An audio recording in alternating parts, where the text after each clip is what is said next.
PTM Sivaprasad అంటారు. అసలు మీ అసలు పేరు ఏంటి? అసలు మా ఊరంటే నాకు చాలా ఇష్టం. ఒక పాట నన్ను బాగా కదిలించిందను. ఏ పాట అది? సిరిమల్లె చెట్టు కింద లచ్చుమమ్మో లచ్చుమమ్మ, నువ్వు చిన్నబోయి కూర్చున్నావెందుకమ్మా ఎందుకమ్మా. జీవితంలో మీకేమైనా ఒక చేదు అనుభవమో, నేను తట్టుకోలేనటువంటి అవమానం,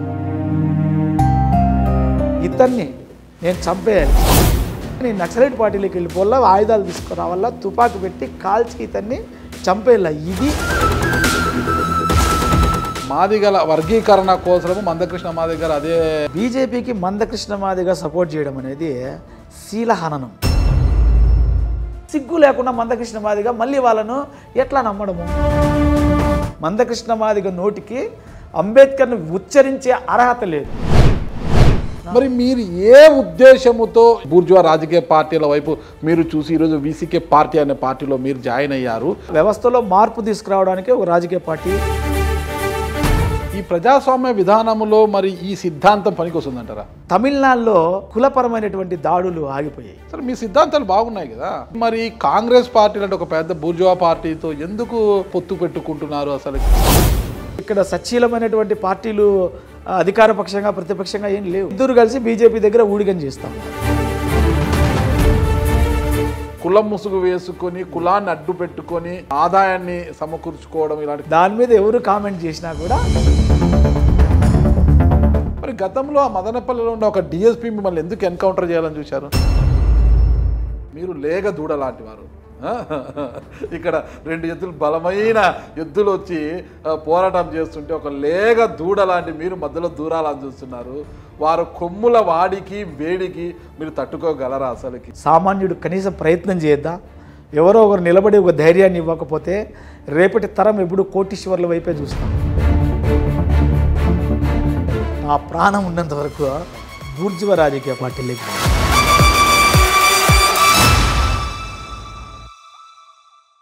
hello, welcome to Suman TV. నేను మీ నాగరాజ్ బైర్సిటీని. తమిళనాడు రాష్ట్రానికి చెందిన వీసీకే పార్టీ ఏపీ రాష్ట్ర ప్రధాన కార్యదర్శి, రాజంపేట పార్లమెంటు అభ్యర్థిగా చెప్తున్న పీటీఎం శివప్రసాద్ గారు మనతో ఉన్నారు.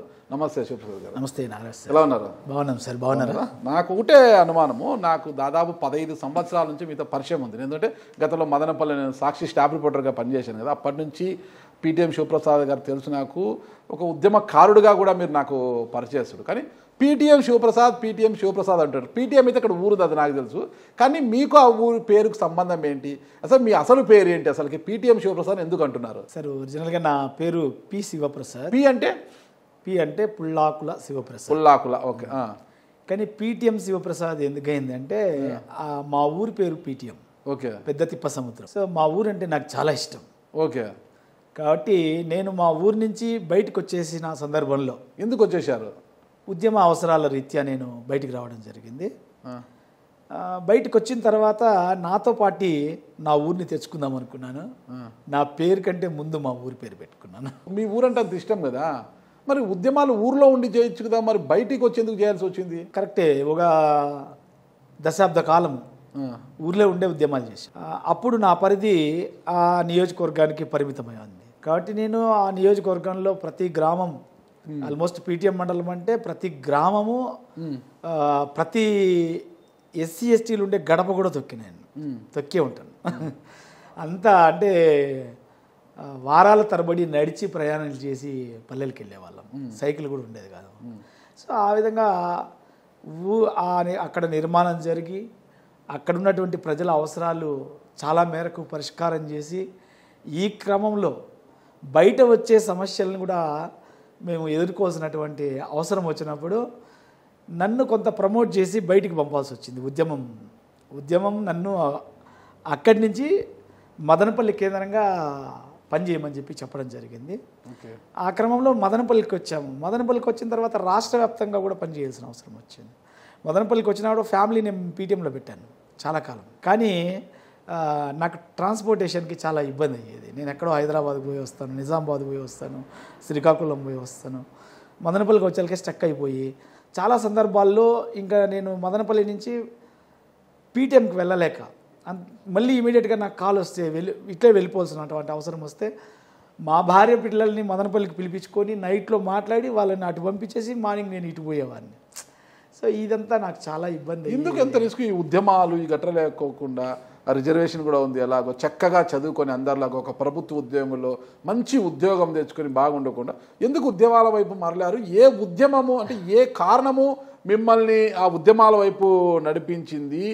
ఏ కారణము చేత మీరు చలించారు నేను ఖచ్చితంగా ఈ ఉద్యమాల వైపు వెళ్ళాలని ఎందుకు అనుకున్నారు? నేను అనుభవించినటువంటి పరిస్థితులు నన్ను అట్లా తీసుకెళ్ళాయి. యాక్చువల్గా నేను ఇక్కడే హోప్ స్కూల్లో చదివాను. ఇక్కడ హోప్ హై స్కూల్ కంటే ముందు కింద బాలాజీ స్కూల్ ఎలిమెంటరీ స్కూల్. అంటే ఆల్మోస్ట్ నేను చిన్నప్పటి నుంచి మదనపల్లిలోనే ఉన్నాను. మదనపల్లిలో ఉన్న క్రమంలో నేను మంచి మెరిట్ స్టూడెంట్నే స్కూల్లో కూడా. ఒక సందర్భం మాకేమంటే నేను 6th క్లాస్ చదువుకునే వయసులో హాస్టల్, సోషల్ వెల్ఫేర్ హాస్టల్లో, సెకండ్ హాస్టల్లో ఉండేవాడిని. మా హాస్టల్కి నక్సలైట్ పార్టీకి సంబంధించినటువంటి వ్యక్తులు వచ్చి వెళ్తూ ఉండేవాళ్ళు. వాళ్ళు వచ్చినప్పుడు మాతో పిల్లలతో కూర్చోబెట్టుకొని పాటలు పాడేవాళ్ళు. ఈ పాటలు పాడే సందర్భంలో ఒక పాట నన్ను బాగా కదిలించింది అన్నమాట. ఏ పాట అది? అది గద్దరన్న గారు వాళ్ళ అమ్మ మీద రాసుకున్న పాట. సిరిమల్లె చెట్టు కింద లచ్చుమమ్మో లచ్చుమమ్మ, నువ్వు చిన్నబోయి కూర్చున్నావు ఎందుకమ్మా ఎందుకమ్మా అనేది పాట. ఆ పాటలో ఒక చరణంలో తను చెప్తాడు, మోకాళ్ళ లోతుకు నీళ్లలో దిగబడి ఎద్దోలే వెనుకకు ఒక్కొక్క అడుగేసి నాట్లేసి లచ్చుమమ్మ లచ్చుమమ్మ, నీ నడుమంతా ఇరిగేనా లచ్చుమమ్మ లచ్చుమమ్మ అంటాడు. సో ఆ లచ్చుమమ్మని తీసేస్తే ఆ పాటలో మిగతా మా అమ్మను కానీ చేర్చుకుంటే, గంగులమ్మ అని చేర్చుకుంటే ఆ పాట అచ్చంగా మా అమ్మకి సరిపోద్ది అనమాట. అంత వేదన మా అమ్మ కూడా పడుతుంది. నేను హాలిడేస్లో వెళ్ళినప్పుడు అమ్మతో పాటు వెళ్ళేవాడిని. నేను మా అమ్మ అంటే నాకు చాలా ప్రేమ. అమ్మతో పాటు వెళ్ళినప్పుడు అమ్మ మళ్ళీ నాట్లు వేస్తుంటే నేను గని మీద కూర్చొని చూసేవాడిని. ఆ గద్దరన్న రాసిన పాటలో ఉన్నటువంటి ఆ పరిస్థితి నా హాస్టల్లో పాడినప్పుడు నేను విన్నది నా కళ్ళ కట్టినట్టు కనిపించేది అనమాట. సో ఆ విధంగా నేను ఆర్ఎస్యు ఉద్యమాల పట్ల, రాడికల్ స్టూడెంట్స్ ఉద్యమాల పట్ల ప్రభావితమై 6వ తరగతిలోనే నేను ఆర్ఎస్యు జెండా పట్టుకుని రోడ్డు మీదకి వెళ్ళాను. అదొక్క కారణము చేతనే ఆ ఉద్యమాల వైపు వెళ్ళారా? లేదంటే జీవితంలో మీకేమైనా ఒక చేదు అనుభవమో ఒక సంఘటన ఏదైనా జరిగి ఉంటే ఉద్యమాల వైపు వెళ్ళారా? అంటే నేను ఆర్ఎస్యులో ఉంటూ కూడా చదువుకునేవాడిని. అయితే చదువును కూడా వదిలేసి ఉద్యమాలు ఫుల్ ఫ్లెడ్జ్డ్గా రావాల్సినటువంటి పరిస్థితి ఎందుకు వచ్చిందంటే, యాక్చువల్గా ఒక కలెక్టర్ కావాలా అనుకున్నటువంటి ఒక మెరిట్ స్టూడెంట్ ఆ చదువే వదిలేసి ఫుల్ ఫ్లెడ్జ్డ్గా ఉద్యమాల వైపు రావడానికి ఒక పెద్ద ప్రక్రియ జరిగింది. అక్కడ నా జీవితాన్ని కంప్లీట్గా రివర్స్లో వేరే వైపుకు మలుపు తిప్పిన సంఘటన అది. మాది దళిత పేద కుటుంబమే.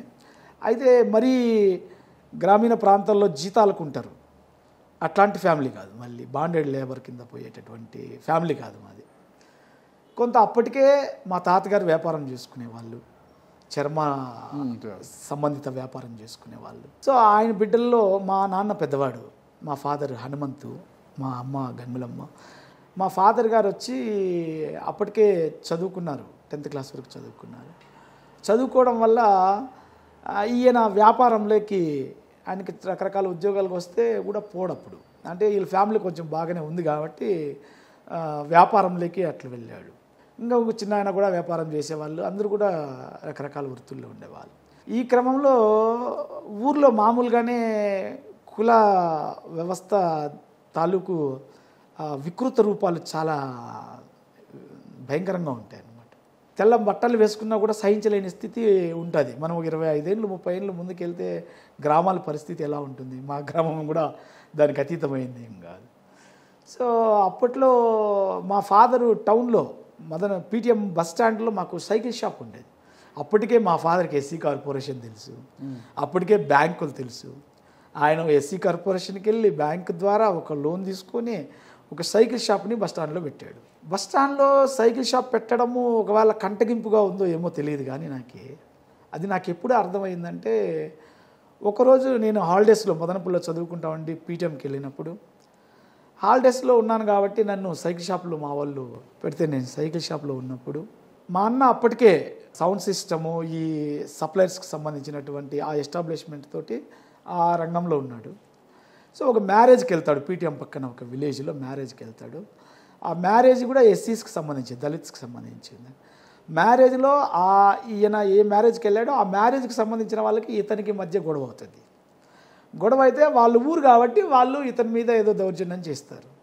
సో అతను అక్కడి నుంచి వచ్చేసిన తర్వాత ఇది పీటీఎం ఇతను ఊరు కాబట్టి, మా అన్న ఊరు కాబట్టి అతను వేరే వాళ్ళ ఇంట్లో జీతానికి ఉంటాడు. అక్కడ గొడవ చేసిన ఆ జీతానికి ఉండే వాళ్ళ ఇంట్లో ఇతను ఉన్నాడని చెప్పి తెలిసి ఆ ప్రెమిసెస్ లేకపోయి ఇవన్నీ వార్నింగ్ చేస్తారు. ఎవరైతే ఆ ఊర్లో వీళ్ళకి వార్నింగ్ చేశాడో వాడిని వీళ్ళ ఊర్లో కాకపోతే వేరే వాళ్ళ ప్రెమిసెస్లో వార్నింగ్ చేస్తారు. వార్నింగ్ చేస్తే వార్నింగ్ ఇక్కడ ఇచ్చింది మీ అన్న వాళ్ళ? మా అన్న వాళ్ళు. ఓకే. సో అప్పుడు వాళ్ళు కూడా ఇవాళ మా ఇంటి దగ్గరికి వచ్చి వార్నింగ్ చేస్తావా, మేము కొంచెం అప్పర్ క్యాస్ట్ వాళ్ళము అని అనుకుంటే ఓకే, నేను ఇబ్బంది పడను. మా అన్న దగ్గరికి వెళ్ళాలి వాళ్ళు ఇమీడియట్గా, లేదా మా ఇంటి దగ్గరికి వెళ్ళాలి. కానీ వాళ్ళ చూపు బస్టాండ్ మీద పడింది. అంటే బస్టాండ్లో మాకు షాప్ ఉంది కదా.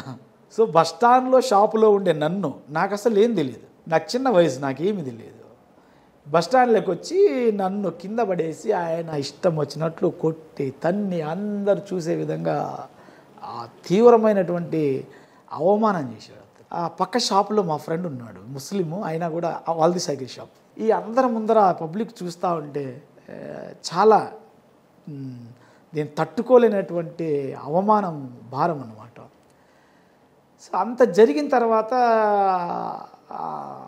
మా వాళ్ళు వచ్చినారు, మా చిన్నాన్నలు కానీ మా నాన్న కానీ వచ్చి నన్ను ఓదారుస్తున్నారు కానీ ఎందుకు మీరు కొట్టారు అని అడగలేకపోతా ఉన్నారు. ఆ వ్యవస్థ ఆ రోజుల్లో అట్లా ఉండేది. నాకు కనీసం వీళ్ళు కంప్లైంట్ అన్నా చేయలే కదా. అంటే నేను మదనపల్లిలో ఉన్నాను కాబట్టి నాకు కొడితే కంప్లైంట్ చేయాలా, ఎదురు తిరిగి మాట్లాడాలా, తప్పు చేయనప్పుడు, మన వైపు తప్పు లేనప్పుడు, ఈ భావాలన్నీ నేను వింటూ ఉంటాను కాబట్టి ఇదంతా ప్రక్రియ ఎందుకు జరగడం లేదు మా ఊరిలో. ఇట్లా బతకడం కంటే చనిపోవడమే బెటరు. నేను ఖచ్చితంగా నక్సలైట్ పార్టీలోకి ఫుల్ ఫ్లెడ్జ్డ్గా వెళ్ళిపోయి ఇతన్ని నేను చంపేయాలి. ఎందుకంటే ఇట్లే చంపలేను నేను, నాకు అప్పుడు చంపాలంటే ఆయుధాలు కావాలా అని నాకు ఉద్దేశం. ఎందుకంటే మా ఊరు సర్పంచ్ వాళ్ళ ఇల్లు అది. సో ఆ ఇంట్లోకి వెళ్ళి నేను అతను చంపగలనా? నేను ఇట్లయితే చంపలేను, మా వాళ్ళు కూడా నాకు సపోర్ట్ చేయరు. కాబట్టి నేను నక్సలైట్ పార్టీలోకి వెళ్ళిపోవాలా, ఆయుధాలు తీసుకురావాలా, తుపాకు పెట్టి కాల్చి ఇతన్ని చంపేయాల. ఇది నాకు ఇంకా చదువు లేదు మైండ్లో, నేను పెద్ద ఉద్యోగం కలెక్టర్ కావాలనేది లేదు, అన్నీ వెళ్ళిపోయినాయి, చంపేయాల.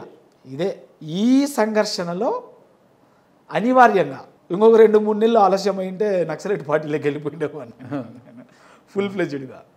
ఆ సమయంలో ఏమైందంటే చుండూరులో ఇన్సిడెంట్ జరిగి చుండూరు జ్యోతి అని ఒకటి తీసుకొని కత్తి పద్మారావు గారు ఒక యాత్ర చేసుకుంటూ పీటీఎంకి వచ్చారనమాట. రెడ్డిపోగు డేవిడ్ గారని చిత్తూరులో ఉంటారు, వాళ్ళు ఈ ప్రోగ్రామ్ని మొత్తం లీడ్ చేశారు. ఆయన, మా గురువుగారు యమలా సుదర్శనం గారు, వీళ్ళందరూ కలిసి పీటీఎంలో బస్టాండ్లో మీటింగ్ పెట్టారు. సో చిన్న పిల్లోడిగా ఆ మీటింగ్ విన్నాను నేను. విన్న తర్వాత నేను మీటింగ్లో నాకు కన్ఫ్యూషన్ వచ్చేసింది. అంటే నేను ఇంతకుముందు వింటాండే మీటింగ్లో ఉండే పద్ధతి, అంటే వివక్ష నిర్మూలనకు వాళ్ళు చెప్పేటటువంటి పద్ధతి, అసమానతల నిర్మూలనకు వాళ్ళు చెప్పేటటువంటి పద్ధతి, ఇక్కడికి వచ్చేళ్ళకి కత్తి పద్మారావు గారు చెప్పేటటువంటి పద్ధతి, అంబేద్కర్ కోణంలో నుంచి కత్తి పద్మారావు గారు చెప్తా అన్నారు, ఇక్కడ సాయుధ విప్లవ పోరాటం నుంచి తీసుకొని చెప్తా ఉన్నారు. ఈ రెండింటికి మధ్య పొంతన లేకుండా ఉంది. నాకు కన్ఫ్యూషన్లో పడినా నేను. వెరీ ఇమీడియట్గా నేను కర్ణాటక డిఎస్ఎస్ వాళ్ళు మా ప్రాంతంలో చాలా ఇష్యూస్ వచ్చినప్పుడు వచ్చి పనిచేసేవాళ్ళు. రామన్న మాస్టర్ అని ఒక హెడ్ మాస్టర్, ఆయన ఆంధ్రవాడు, కర్ణాటకలో జాబ్ చేస్తూ ఉంటాడు. అతను వచ్చి ఇక్కడ కొన్ని ఉద్యమాలను లీడ్ చేసేవాడు. సో ఆ రాత్రి నేను అతనితో కూర్చొని సో నా సమస్య ఇది, నేను ఇట్లాంటి పరిష్కారం అనుకున్నా, నేను భౌతికంగా అతన్ని నిర్మూలిస్తే ఇట్లాంటి సమస్యలు జరగకుండా ఉంటాయి అని నేను అనుకున్నాను.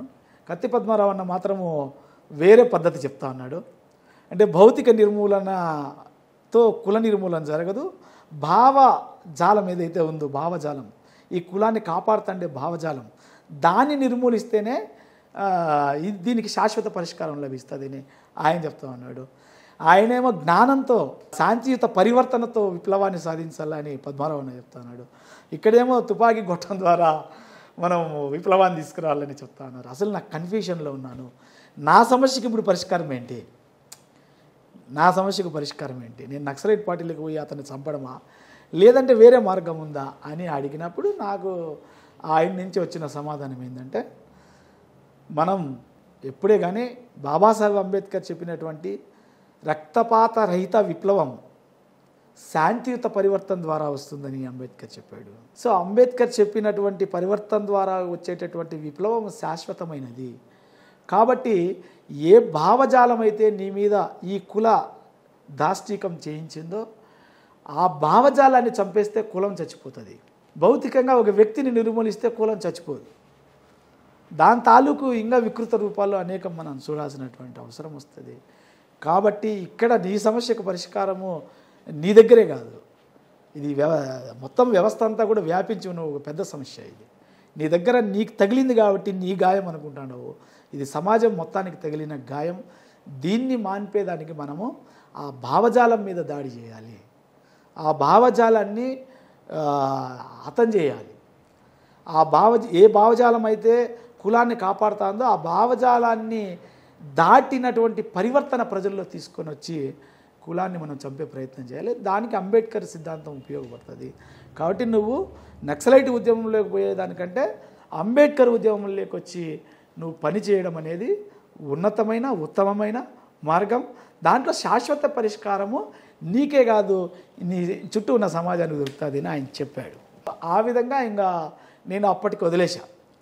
నేను మా ఊర్లో మార్పు తీసుకురావాలి. ఎట్లా? అంబేద్కర్ సిద్ధాంతం ద్వారా మా ఊర్లో మార్పు తీసుకురావాలి. కులం పేరుతో నన్ను, కులం అనేదే నాకు వేరే ఇంకేమీ నాకు వాళ్ళకి సంబంధమే లేదు నన్ను కొట్టడానికి. కాబట్టి ఆ కులం తాలూకు ఆ జాడ్యాన్ని చంపేయాలి, మా ఊర్లో పరివర్తన తీసుకురావాలి అని అనుకున్నా. 100% మా ఊర్లో నేను అంబేద్కర్ విగ్రహాన్ని మా ఊర్లో పెట్టాలనుకున్నా. ఒకప్పుడు అడ్డుపడ్డారు పెట్టనీయకుండా. అప్పుడు మినిస్టర్ శివప్రసాద్, ఆయన కూడా ఎస్సీనే కదా, ఎస్సీనే, ఆయన ఉన్నప్పుడే అడ్డుపడ్డారు నాకు. కానీ మా ఊర్లో నేను అనుకున్నాక ఏమనుకున్నానంటే మా ఊరు అందరు కలిసి విగ్రహం ఏర్పాటు చేసే పరిస్థితి తీసుకురావాలని అనుకున్నా. నేను లాస్ట్ 2 years బ్యాక్ మా ఊర్లో పెట్టా.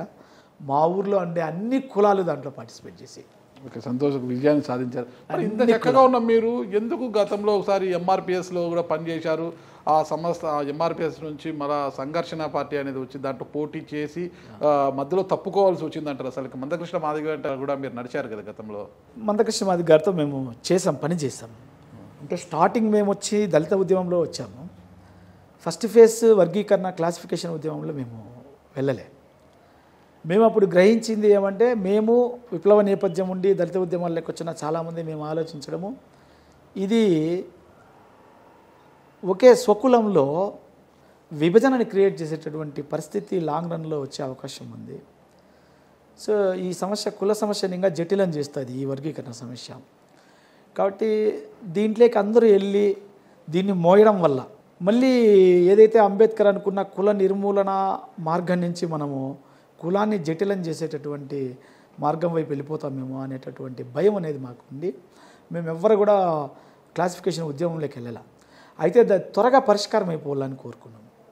ఎందుకంటే దాని తాలూకు ప్రభావము ప్రజల్లో చాలా తీవ్రంగా మాదిగల మధ్య ఘర్షణ వాతావరణాన్ని తీసుకొస్తూ ఉంది.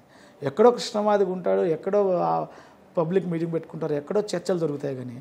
కానీ దాని తాలూకు విష బీజాలు గ్రామాల్లో మాదిగల్ని విభజిస్తూ ఉన్నాయి. అప్పటిదాకా అన్నదమ్ముల్లా కలిసి ఉన్న వాళ్ళు, అప్పటిదాకా ఒక పండగలో ఇద్దరు కలిసి ఒకడు కొమ్ము ఊదితే ఒకడు డప్పు కొట్టి భాగమైన వాళ్ళు ఒక వేడుకలో, ఇప్పుడు ఎడముఖం పెడముఖంగా ఉండేటటువంటి పరిస్థితి వస్తూ ఉంది. సో ఇది భవిష్యత్తులో చాలా ఇబ్బందులు తెచ్చిపెడుతుంది. కాబట్టి ఐక్యంగా ఉండి పోరాడితేనే మన సమస్యలు తీరడం లేదు, మనం ఇట్లా విడిపోయి పోరాడితే మనము ఇబ్బందులు పడతాం. కాబట్టి ఇది బయట నుంచి మనం సపోర్ట్ చేసైనా సరే త్వరగా పరిష్కారం అయ్యేదిగా చేద్దామనేటటువంటి ఒక ఆలోచనకు వచ్చాం మేమందరూ. ఆ సందర్భంలోనే క్లాసిఫికేషన్ జరిగిపోయింది 2000 సంవత్సరం. 2000 సంవత్సరము 99 లాస్ట్లో వర్గీకరణ జరిగిపోయింది. జరిగిపోయిన తర్వాత మందకృష్ణ మాదిగ గారు నేను ఈ ఉద్యమాన్ని ఇంకా క్లోజ్ చేస్తూ ఉన్నాను, నేను రాజకీయ ఉద్యమాన్ని ప్రారంభిస్తూ ఉన్నాను, మహాజన సంఘర్షణ సమితి పేరుతోటి ఒక రాజకీయ ఉద్యమాన్ని తీసుకొస్తా ఉన్నాను.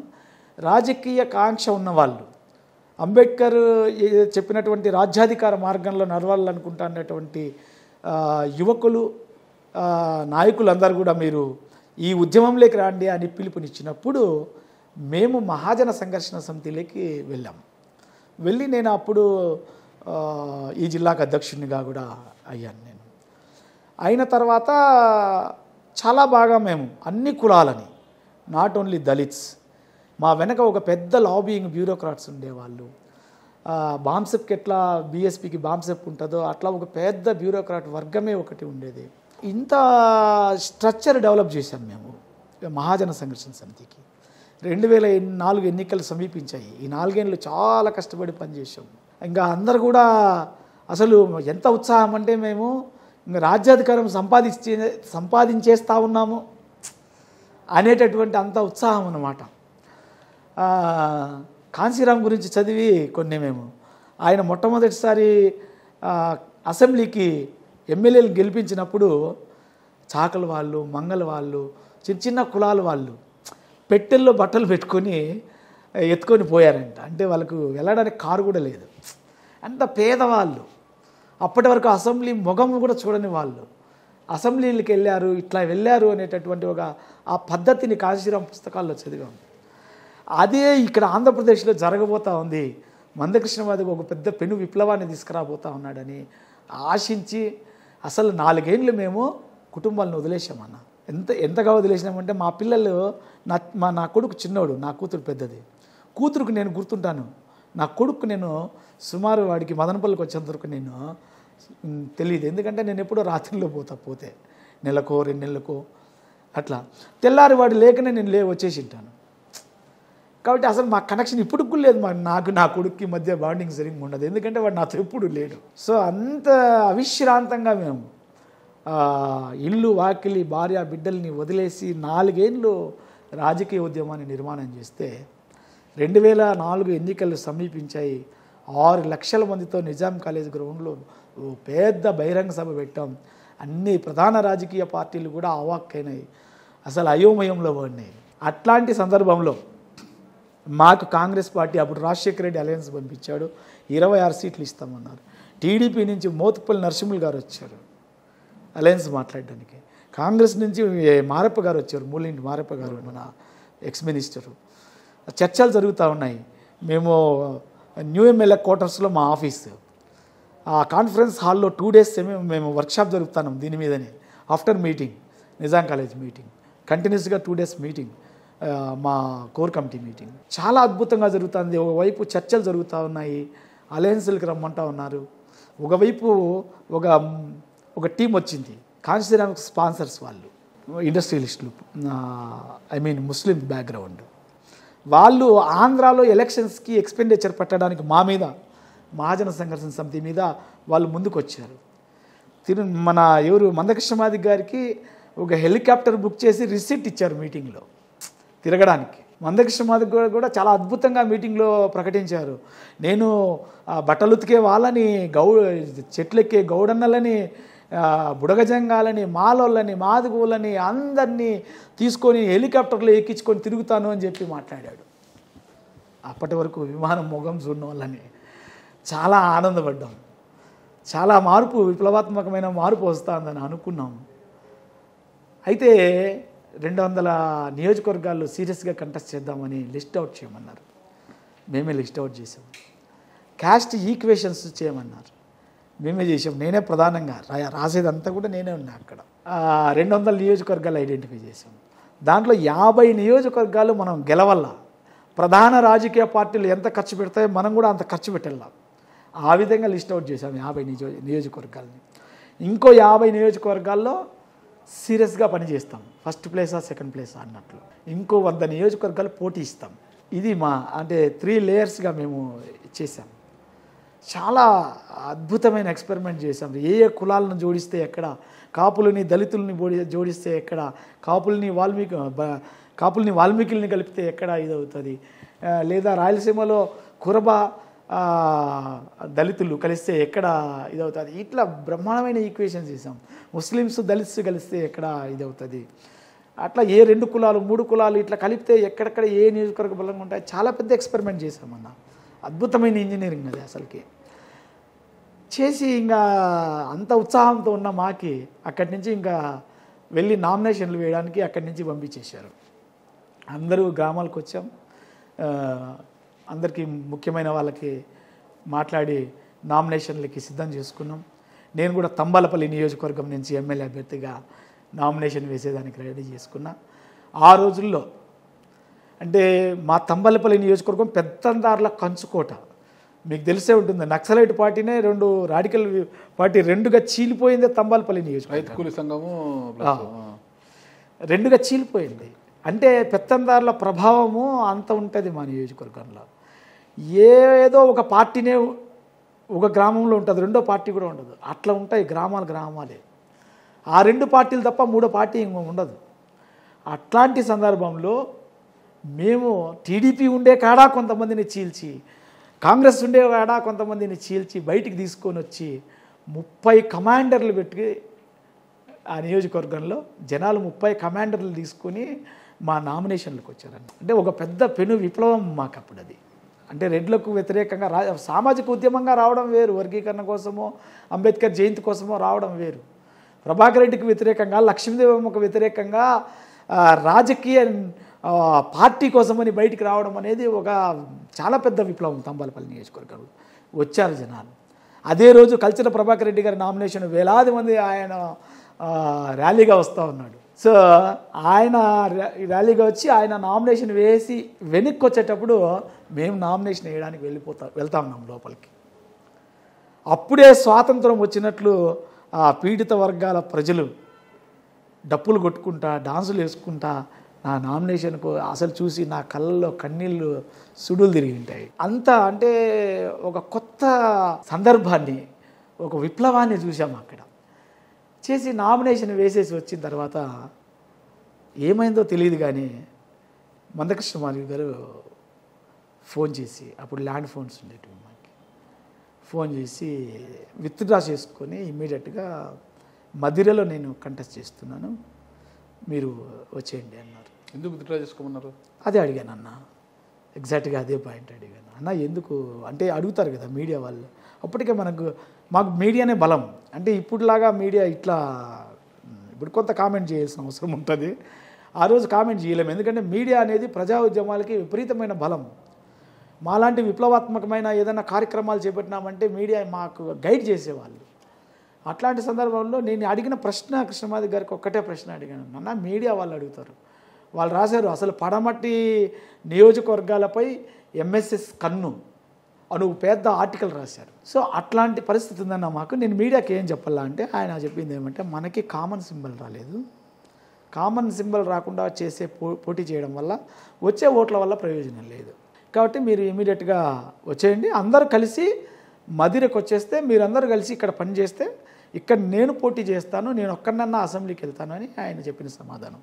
సరే సంతృప్తి చెందినా చెందకపోయినా అనివార్యం కాబట్టి ఆ రోజు మేము మదిరకు వెళ్ళిపోయి ఎలక్షన్ 15 రోజులు క్యాంపెయిన్ చేశాం. చాలా బాగా క్యాంపెయిన్ చేశాం గ్రామాల్లో. ఆయన ఓడిపోయాడు. ఓడిపోయిన తర్వాత మళ్ళీ వచ్చేసాం. వచ్చిన తర్వాత ఇంకా అందరూ కలిసి దాని మీద ఒక రివ్యూ జరిగింది గట్కేసరిలో, వరంగల్ జిల్లా. జరిగిన రివ్యూలో నేను చెప్పాను, నేనే కాదు చాలామంది మిత్రులు చెప్పారు. ఎందుకంటే మాకు 2004 ఎలక్షన్లో నిలబడలేదన్నప్పుడు చాలామంది వెళ్ళిపోయారు. మేము ఉన్న వాళ్ళం కూడా ఆయన మార్చడానికి ఒక ప్రయత్నం చేయాలనుకునే ఉద్దేశంతో 2 days మాకు వర్క్షాప్ జరిగితే దాంట్లో చాలామంది చాలా హేతుబద్ధంగా మాట్లాడి చెప్పారనమాట. అన్న మనం మొన్న చేసిన అది కరెక్ట్ కాదేమో, మనం పునఃసమీక్షించుకోవాల్సినటువంటి అవసరం ఉంది. నిజంగానే మనం 200 నియోజకవర్గాలు కాదు, అట్లీస్ట్ 100 నియోజకవర్గాలు నిలబడినా కూడా మనం చాలా ఒక ప్రభావశీలమైన శక్తిగా మనం కనిపించే వాళ్ళము. సో ఇప్పటి నుంచి ఆయన ఇప్పుడే మొన్న కొంత నిర్మాణం జారిపోయింది మనకి. ఇప్పటి నుంచి అయినా ఉన్న నిర్మాణాన్ని పెట్టుకొని దాన్ని విస్తృతం చేసుకుంటా మనము రాజకీయ ఉద్యమాన్ని నడుపుదాం, రాజకీయ ఉద్యమం ద్వారానే ముందుకెళ్దామని చెప్పి చెప్పడం జరిగింది. సో ఆయన ఆ మీటింగ్లో కొంత అసంతృప్తిగానే అంటే మేము చెప్పడాన్ని ఆయన ఫీల్ అయ్యాడు. అయినా మేము దాని మీదనే స్టిక్ అనే మాట్లాడుతూ వచ్చాం. ఈ క్రమంలో క్లాసిఫికేషన్ని కొట్టేశారు. అప్పుడు వర్గీకరణ రద్దు అయిపోయిన వెంటనే మళ్ళీ మాకు ఇమీడియట్గా కోర్ కమిటీ మీటింగ్ జరిగింది. కోర్ కమిటీ మీటింగ్లో మళ్ళీ మేమందరూ కూడా మాట్లాడాం, ఎస్ వర్గీకరణ ఉద్యమానికి వెళ్దాం. అయితే ఏదైతే మహాజన సంఘర్షణ సమితి మనం పెట్టామో మహాజన సంఘర్షణ సమితి టేకప్ చేస్తుంది ఆ ఇష్యూని. మహాజన సంఘర్షణ సమితి అనేటటువంటి ఒక రాజకీయ ఉద్యమం ఏదైతే ఉందో ఈ ఉద్యమం ద్వారా వర్గీకరణ అడుగుదాం, మనం మళ్ళీ ఎంఆర్పిఎస్ని రివైవ్ చేయకూడదు దాన్ని అని మేము మాట్లాడాము.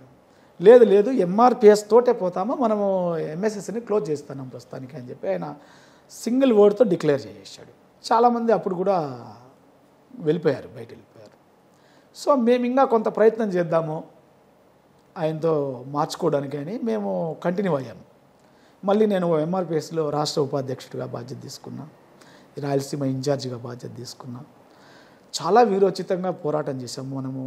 2004 నుంచి 2009 మధ్య అంతకుముందు మేము ఏదైతే రాజకీయ ఉద్యమం కోసం కుటుంబాలు వదిలేసామో ఇప్పుడు మళ్ళీ వర్గీకరణ కోసమని కుటుంబాలు వదిలేసాం. మళ్ళీ ఈ క్రమంలోనే 2009 ఎలక్షన్స్ వచ్చాయి. ఎంఆర్పిఎస్ ఉద్యమం బాగా జోరు మీదకి తీసుకొచ్చాము.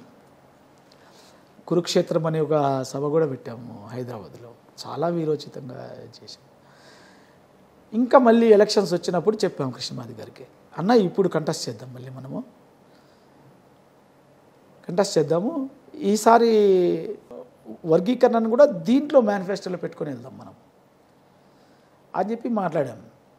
ఆయన ఓకే అన్నాడు. మళ్ళీ ఎంఎస్ఎస్ని మళ్ళీ బయటికి తీసుకొచ్చాం. సో మళ్ళీ 2009లో ఎంఎస్ఎస్ పేరుతోటి మళ్ళీ ఎన్నికలకు వెళ్ళడానికి అంత సిద్ధం చేసేసి మళ్ళీ ఇంక తిరిగి వెళ్ళాం. నేను కూడా నామినేషన్ వేస్తాను. ఉమ్మడి చిత్తూరు జిల్లాకి నేను ఇన్ఛార్జి. మొత్తం ఇక్కడ నామినేషన్లన్నీ కూడా 14 అసెంబ్లీ నియోజకవర్గాలకి మనకున్నటువంటి 2 పార్లమెంట్ సెగ్మెంట్స్ అప్పుడు అది రాజంపేటతో కలిపితే 3, వీటికన్నిటికి కూడా మనం అప్పుడు వేయాలి. సో అన్నిటికీ క్యాండిడేట్లు రెడీ చేసాము. కొంతమంది నామినేషన్లు వేసేశారు. ఒకరోజు ఇంకా మేము నామినేషన్లు వేయడానికి వెళ్తూ ఉన్నాం. వెళ్ళే క్రమంలో బంగారుపాలెం దగ్గరకు వెళ్ళినప్పుడు మళ్ళీ మందకృష్ణ మాదిగ గారి నుంచి మాకు ఫోన్ వస్తే సేమ్ లాస్ట్ 2004లో ఏం చెప్పాడో మళ్ళీ అది చెప్పాడు ఆయన. ఈసారి చాలా కోపం వచ్చిన అనివార్యం, ఏం చేసుకోలేక సరే అందరినీ విత్డ్రా చేసుకోమని బంగారుపాలెం నుంచి బ్యాగ్ మదనపల్లికి నేను వచ్చి మదనపల్లికి బ్యాగ్ తెమ్మని నాది పీటీఎం నుంచి ఇంకా డైరెక్ట్ వెళ్ళిపోయాం. మొత్తం మీద 2009లో కూడా విత్డ్రా చేసుకున్నారు. మదిర నియోజకవర్గానికి వెళ్ళాం. అప్పుడే చెప్పినట్లు ముదిగొండ మండలం ఇన్ఛార్జ్ నాకు ఇచ్చారు. ముదిగొండ మండలానికి వెళ్ళి చాలా అది దళితులంతా కూడా కమ్యూనిస్ట్ పార్టీలో ఉంటారు అక్కడ. అసలు నేను నా మండలంలో కొన్ని గ్రామాలకి నేను పర్టికులర్గా ధనియాలగూడెం అని కొన్ని గ్రామాలు ఇన్ఛార్జ్ చేసుకుంటే కనీసం బ్యాగ్ పెట్టుకోవడానికి కూడా ఒక ఇల్లు కూడా ఆశ్రయం ఇలా మాకు. దళితులే, సేమ్ కమ్యూనిటీ మాదిగాసే ఇవ్వాల.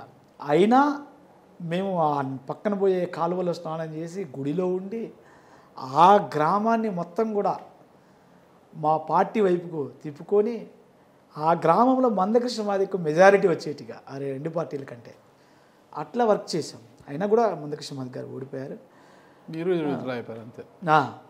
కానీ కామన్ సింబల్ వచ్చింది. అప్పుడు డౌట్ వచ్చింది. లాస్ట్ టైం కామన్ సింబల్ రాలేదని విత్డ్రా చేసుకోమన్నాడు, లాస్ట్లో కామన్ సింబల్ వచ్చింది. ఈసారి విత్డ్రా చేసుకోమన్నాడు, కామన్ సింబల్ వచ్చింది. సో దీని వెనక ఏదో జరుగుతుంది.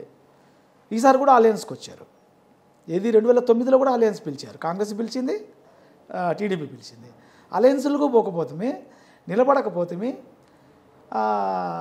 ఇది అప్పటి నుంచి మాకు ఇంకా ఎప్పుడెప్పుడా బయటపడేది అనేటటువంటి ఇది మొదలైంది. మీరు ఇలా అంటున్నారు కానీ మాదిగల వర్గీకరణ కోసము మందకృష్ణ మాదిగ గారు అదే లైన్ తీసుకున్నారు. ఈ రోజుకి కూడా రిజర్వేషన్లకు ఎవరైతే వ్యతిరేకమో మళ్ళీ మేము అధికారం కోసం ఎస్సీ ఎస్టీలకు రిజర్వేషన్ తొలగించేస్తాం, వాళ్ళకి రిజర్వేషన్ అవసరమని ఏ పార్టీ అయితే అంటుందో ఆ పార్టీతో తెలంగాణలోనూ ఈరోజు ఏపీలోకి వచ్చి మళ్ళీ కూడా గతంలో ఏం జరిగింది, మళ్ళీ ఏపీలోకి వచ్చి టీడీపీతో ఆయన జత కట్టడము, వాళ్ళకి మద్దతు ప్రకటించడం జరిగింది. మీరేమో ఆ క్లాసిఫికేషన్ వచ్చినా విభజించడం వల్ల వచ్చే లాభాలేంటి, ఉద్యోగ అవకాశాలు లేవు, ఏం లేవు, ప్రైవేటీకరణలో ఉన్న ఉద్యోగాల కోసం ఇంత అవసరమా అని మీరు అంటున్నారు. ఎక్కడ మళ్ళీ ఇది కూడా ఒక సంఘర్షణే కదా సార్. ఈడ రెండు అంశాలు మీరు అన్నట్లు రిజర్వేషన్స్ది ఒకటి మాట్లాడాలి. ఆయన ఇప్పుడు బీజేపీకి సపోర్ట్ చేయడం, దాని మీద ప్రత్యేకంగా మాట్లాడాలి. బీజేపీకి మందకృష్ణ మాదిగా సపోర్ట్ చేయడం అనేది శీలహననం. అంటే ఆయన శీలాన్ని కోల్పోయినాడు ఇంకా అంతే. ఒకవేళ నిజంగానే క్లాసిఫికేషన్ చేసినా కూడా బీజేపీకి మందకృష్ణ మాదిగా యాజ్ ఏ అంబేద్కర్ రైట్గా సపోర్ట్ చేయకూడదు. ఓకే, ఎందుకు చేయకూడదు అని అంటే వాడు ప్రత్యక్షంగా మాట్లాడుతున్నాడు. మోహన్ భగవత్ ఏదైతే బీజేపీని నడిపిస్తాడే మోహన్ భగవత్ ఉన్నాడో ప్రత్యక్షంగా ప్రధాన మీడియాలో మాట్లాడాడు. ఏమని మాట్లాడాడు? 21వ శతాబ్దంలో కూడా రిజర్వేషన్లు అవసరమా అని మాట్లాడాడు. అంటే రిజర్వేషన్లు భావనకి మేము వ్యతిరేకం, రిజర్వేషన్లు మేము తీసేస్తామని మాట్లాడేటటువంటి ఒక పార్టీ బీజేపీ పార్టీ. ఆ బీజేపీ పార్టీలో నువ్వు రిజర్వేషన్లు అడగడమే హేతుబద్ధత లేనటువంటి విషయం. వాళ్ళ విధానమే రిజర్వేషన్లు కాదు కదా, వాళ్ళ దగ్గరికి పోయి నువ్వు రిజర్వేషన్లు అడగడం అనేది తప్పు.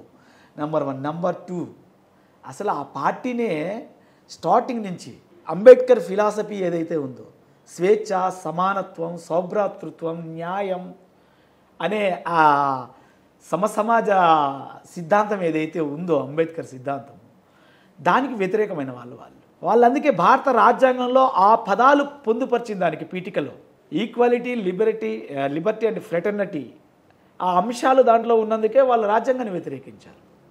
ఈ రాజ్యాంగాన్ని మేము ఎప్పుడైనా తీయేస్తామని 125 సంవత్సరాలకు ముందు ఏర్పడిన ఆర్ఎస్ఎస్ ఆ రోజు అంబేద్కర్ రాజ్యాంగం సమర్పించేటప్పుడు మాట్లాడింది కదా. అంబేద్కర్ డిబేట్స్ అయితే మనకు తెలుస్తాయి, కాన్స్టిట్యూషన్ డిబేట్స్. దాంట్లో ప్రత్యేకంగా వాళ్ళు మాట్లాడింది ఏమంటే ఈ రాజ్యాంగం మాకు గిట్ అనేది మేము వస్తానే దీన్ని తీసేస్తాము అని మాట్లాడారు. మన దేశ జాతీయ పతాకాన్ని కూడా వాళ్ళు వ్యతిరేకించారు. ఈ జాతీయ జెండాను మేము ఆమోదించము అని చెప్పారు. ఈ రిజర్వేషన్ సిస్టాన్ని వ్యతిరేకించారు. వాళ్ళు వర్ణాశ్రమ ధర్మమే ఉండాలని చెప్పి మాట్లాడినారు. మనుధర్మ శాస్త్రమే రాజ్యాంగం కావాలి భారతదేశానికి అన్నారు. వాళ్ళు దాని ప్రకారమే ఇప్పటి వరకు వాళ్ళు నిర్మాణం చేసుకుంటూ వచ్చారు. ఇప్పుడు కూడా వాళ్ళు నిజాయితీగా మాట్లాడుతున్నారు. భారత రాజ్యాంగాన్ని మాకు 400 సీట్లు ఇస్తే మేము మార్చేస్తామని మాట్లాడుతూ ఉన్నారు. రిజర్వేషన్లు మా భావన కాదు, అవి ఎప్పుడు అవసరం కూడా లేదు అని మాట్లాడతాం. సో అంటే అంబేద్కర్ని నువ్వు ఎత్తిని పెట్టుకొని అంబేద్కర్ పేరుతోటి ఎంతో చైతన్యం పొంది ఆత్మగౌరవాన్ని నిజంగా నీకు ఉంటే పొంది అంబేద్కర్ వల్లనే ఈరోజు సమాజంలో ఒక ఎస్టాబ్లిష్ అయిన లీడర్గా ఉండి అంబేద్కర్ను ఉచ్చరిస్తా నీ నోటితో బీజేపీని కీర్తించడం అనేది అది శీలహననం. ఒకవేళ నిజంగా వర్గీకరణ బీజేపీ చేసినా కూడా ఆయన బీజేపీకి సపోర్ట్ చేయకూడదు. ఎందుకు చేయకూడదు అని అంటే అంబేద్కర్ ఒక సందర్భంలో చెప్తాడు, కృతజ్ఞత కోసం స్త్రీ శీలాన్ని పనంగా పెట్టకూడదు. కృతజ్ఞత ఉండొచ్చు మనకు సాయం చేసినాడని, అట్లనే ఒక స్త్రీ శీలాన్ని అప్పగించకూడదు కృతజ్ఞతకి. సో కృష్ణమాదికి కూడా శీలాన్ని అప్పగించేసినాడు. వాళ్ళు చేయకనే వాళ్ళు వర్గీకరణ చేయలేదు సార్. నేను ఇదే మదనపల్లిలో ఎల్కే అద్వానీ గారికి వినతిపత్రం ఇవ్వమంటే ఒక పెద్ద ర్యాలీ తీసుకెళ్ళి మేము వినతిపత్రం ఇచ్చాము క్లాసిఫికేషన్ చేయమని. ఈ జడ్పీ జిల్లా పరిషత్ హై స్కూల్ గ్రౌండ్లో మీటింగ్ జరిగింది. ఆ మీటింగ్లో సభా వేదిక నుంచి ఎల్కే అద్వానీ గారు వాగ్దానం చేశారు, మేము అధికారంలోకి వచ్చిన 100 రోజుల్లో వర్గీకరణ చేస్తామని. చేశాడా? మళ్ళీ అధికారంలోకి వచ్చారు. మళ్ళీ ఇప్పుడు రెండోసారి మళ్ళీ 2019లో మేనిఫెస్టోలో పెట్టారు, 2014లో మేనిఫెస్టోలో పెట్టారు. 2 సార్లు మేనిఫెస్టోలో పెట్టి కూడా వర్గీకరణ చేయలే. సిగ్గు లేకుండా మందకృష్ణ మాదిగా మళ్ళీ వాళ్ళను ఎట్లా నమ్మడము? వాళ్ళు చేయలేదు కదా, చేయకుండానే శీలాన్ని అర్పించినాడు ఈయన. ఇలా శీల హననానికి మందకృష్ణ మాదిగా పాల్పడినాడు. అంబేద్కర్ మిషన్కి ద్రోహం చేశాడు మందకృష్ణ మాదిగా. అంబేద్కర్ను ఉచ్చరించే అర్హత కూడా ఆ నోటికి లేదు. మందకృష్ణ మాదిగ నోటికి అంబేద్కర్ను ఉచ్చరించే అర్హత లేదు. అసలు నేను ఒకటి మందకృష్ణ మాదిగకు నేను అడుగుతా ఉన్నాను, రిజర్వేషన్లే మేము తీయేస్తాము అది మా భావన కాదనే పార్టీలో వర్గీకరణ అడగడం అనేది ఎంతవరకు అది సమంజసమని నేను మందకృష్ణ మాదిగని అడుగుతాను. సరే మీరు ఎన్నైనా అడగచ్చు మందకృష్ణ మాదిగ గారిని, నేను ఒకటే అడుగుతున్నా, మరి మీరు ఏ ఉద్దేశముతో ఈ ప్రస్తుత బూర్జువా రాజకీయ పార్టీల వైపు మీరు చూసి ఈరోజు వీసీకే పార్టీ అనే పార్టీలో మీరు జాయిన్ అయ్యారు? ఏ పోరాటం చేసి ఏం సాధించాలని మీరు రాజకీయంగా ఎదగాలనుకున్నారా? వ్యవస్థలో మార్పులు తీసుకురావాలనుకున్నారా? మరి ఏం సాధించాలని వచ్చారంటారు? మేము ఖచ్చితంగా వ్యవస్థలో మార్పు తీసుకురావడానికి ఒక రాజకీయ పార్టీ దాంట్లో పనిచేస్తా ఉన్నాం వీసీకేలో. వీసీకే పార్టీ యొక్క సిద్ధాంతం ఏంటి? వీసీకే పార్టీ అంటే విడుదలై చిరుతైగల్ కచ్చి. ఓకే, ఇది ఒక ద్రవిడియన్ తమిళ్ పేరు. ఇది ఓకే. విడుదలై చిరుతైగల్ కచ్చి అంటే విముక్తి పొందిన చిరుత పులులు కలిగినటువంటి ఒక పార్టీ. ఓకే. ఎందుకు చిరుత పులులు అంటామంటే చిరుత పులికి చాలా వేగం ఉంటుంది, లక్ష్యం వైపు వెళ్ళేటటువంటి ఆ నిర్దిష్టమైనటువంటి దృక్పథం ఉంటుంది దానికి. పులి కంటే సింహం కంటే చాలా మెలకువైనది చిరుత పులి. అందుకే డాక్టర్ బాబాసాహెబ్ అంబేద్కర్ చెప్తాడు, మీరు మేకల్లా ఉంటే బలిస్తారు, మీరు పులుల్లా ఉంటే మీ తండ్రికి ఎవరు రారని చెప్పి అంబేద్కర్ చెప్తాడు. అందుకు ఈ అట్టడుగునున్నటువంటి పీడిత వర్గాల ప్రజల్ని చిరుత పులుల్లా తయారు చేయడానికి ఏర్పడిన పార్టీ వీసీకే పార్టీ. అది సాధ్యపడుతుందంటారా? సాధ్యపడుతుంది అని ఇప్పుడున్న రాజకీయ వ్యవస్థలో ఇవన్నీ సాధ్యపడే అవకాశాలా ఉన్నాయని నేను అంటాను సార్. ఎలా అంటానంటే పక్కనున్న తమిళనాడు రాష్ట్రాన్ని మీరు ఉదాహరణగా మీరు చూడొచ్చు. వీసీకే పార్టీ ఒక సాధారణ పేద వర్గాల అట్టడుగు అంటరాని వర్గాల నుంచి వచ్చిన ఒక పార్టీ వీసీకే పార్టీ. ఎవడైతే అక్కడ కులం పేరుతో బాధలు పడుతూ కన్నీళ్లు పెట్టుకుంటూ కష్టాలు పడుతూ అనేక సందర్భాల్లో ప్రాణాలు కోల్పోతున్నటువంటి వర్గం ఉందో ఆ వర్గంలో నుంచి వచ్చినటువంటి తిరుగుబాటులో నుంచి ఉదయించిన పార్టీ వీసీకే పార్టీ. దీనికి పూర్వ నేపథ్యం వచ్చి మహారాష్ట్రలో దళిత్ ప్యాంథర్స్ మూవ్మెంట్ అనేది ఒకటి ఉండేది. దళిత్ ప్యాంథర్స్ మూవ్మెంట్ అనేది ఒక రాడికల్ ఉద్యమం. ప్యాంథర్స్ రాడికల్ ఉద్యమం. అది ఆ రాడికల్ ఉద్యమం తమిళనాడు వేదికగా కూడా చాలా బలంగా జరిగింది. ఆ జరిగే క్రమంలో అనేక ఈ అంటరానితనం వికటించి చేసేటటువంటి వికృత రూపాల మీద చేసే పోరాటాల్లో ఆ పార్టీ అధ్యక్షుడిని మలైస్వామి అధ్యక్షుడిని తమిళనాడు అధ్యక్షుడిని చంపేస్తారు అప్పర్ కాస్ట్ వాళ్ళు. చంపేసినప్పుడు ఇంకా ఎవరు ఈ బాధ్యత తీసుకున్నా కూడా వాళ్లకు ఖచ్చితంగా ఇట్లాంటి పరిస్థితే ఉంటుంది, వాళ్ళను బతకనీయం అనేటటువంటి ఒక బెదిరింపు అక్కడ ఉంటుంది. ఆ సందర్భంలో ఈ ఉద్యమానికి నాయకత్వం వహించడానికి ఒక నాయకుడు అవసరం అవుతాడు. అప్పుడు తిరుమావళవన్ గారు ఫోరెన్సిక్ డిపార్ట్మెంట్లో ఆయన అసిస్టెంట్ సైంటిస్ట్గా ఉంటాడు. ఆయన జూనియర్ సైంటిస్ట్గా ఉన్న తిరుమావళవన్ గారు అనివార్యంగా అప్పుడు ఉద్యోగస్తుడిగా ఉండే ఆయన అనేక పోరాటాల్లో పాల్గొనేవాడు. విద్యార్థి ఉద్యమాల్లో ఉండే ఆయన తమిళ ఈలం దానికి సపోర్టుగా విద్యార్థి సంఘాల జేఏసీకి జనరల్ సెక్రటరీగా ఉండి పనిచేశాడు. విద్యార్థి దశలో ఉద్యోగస్తుడిగా ఉండి అనేక పోరాటాల్లో పాల్గొన్నాడు. చివరికి ఉద్యోగానికి రాజీనామా చేసి ఆయన ఈ దళిత్ పాంథర్స్ మూవ్మెంట్ యొక్క బాధ్యతను తీసుకొని అక్కడ మొదలవుతాడు.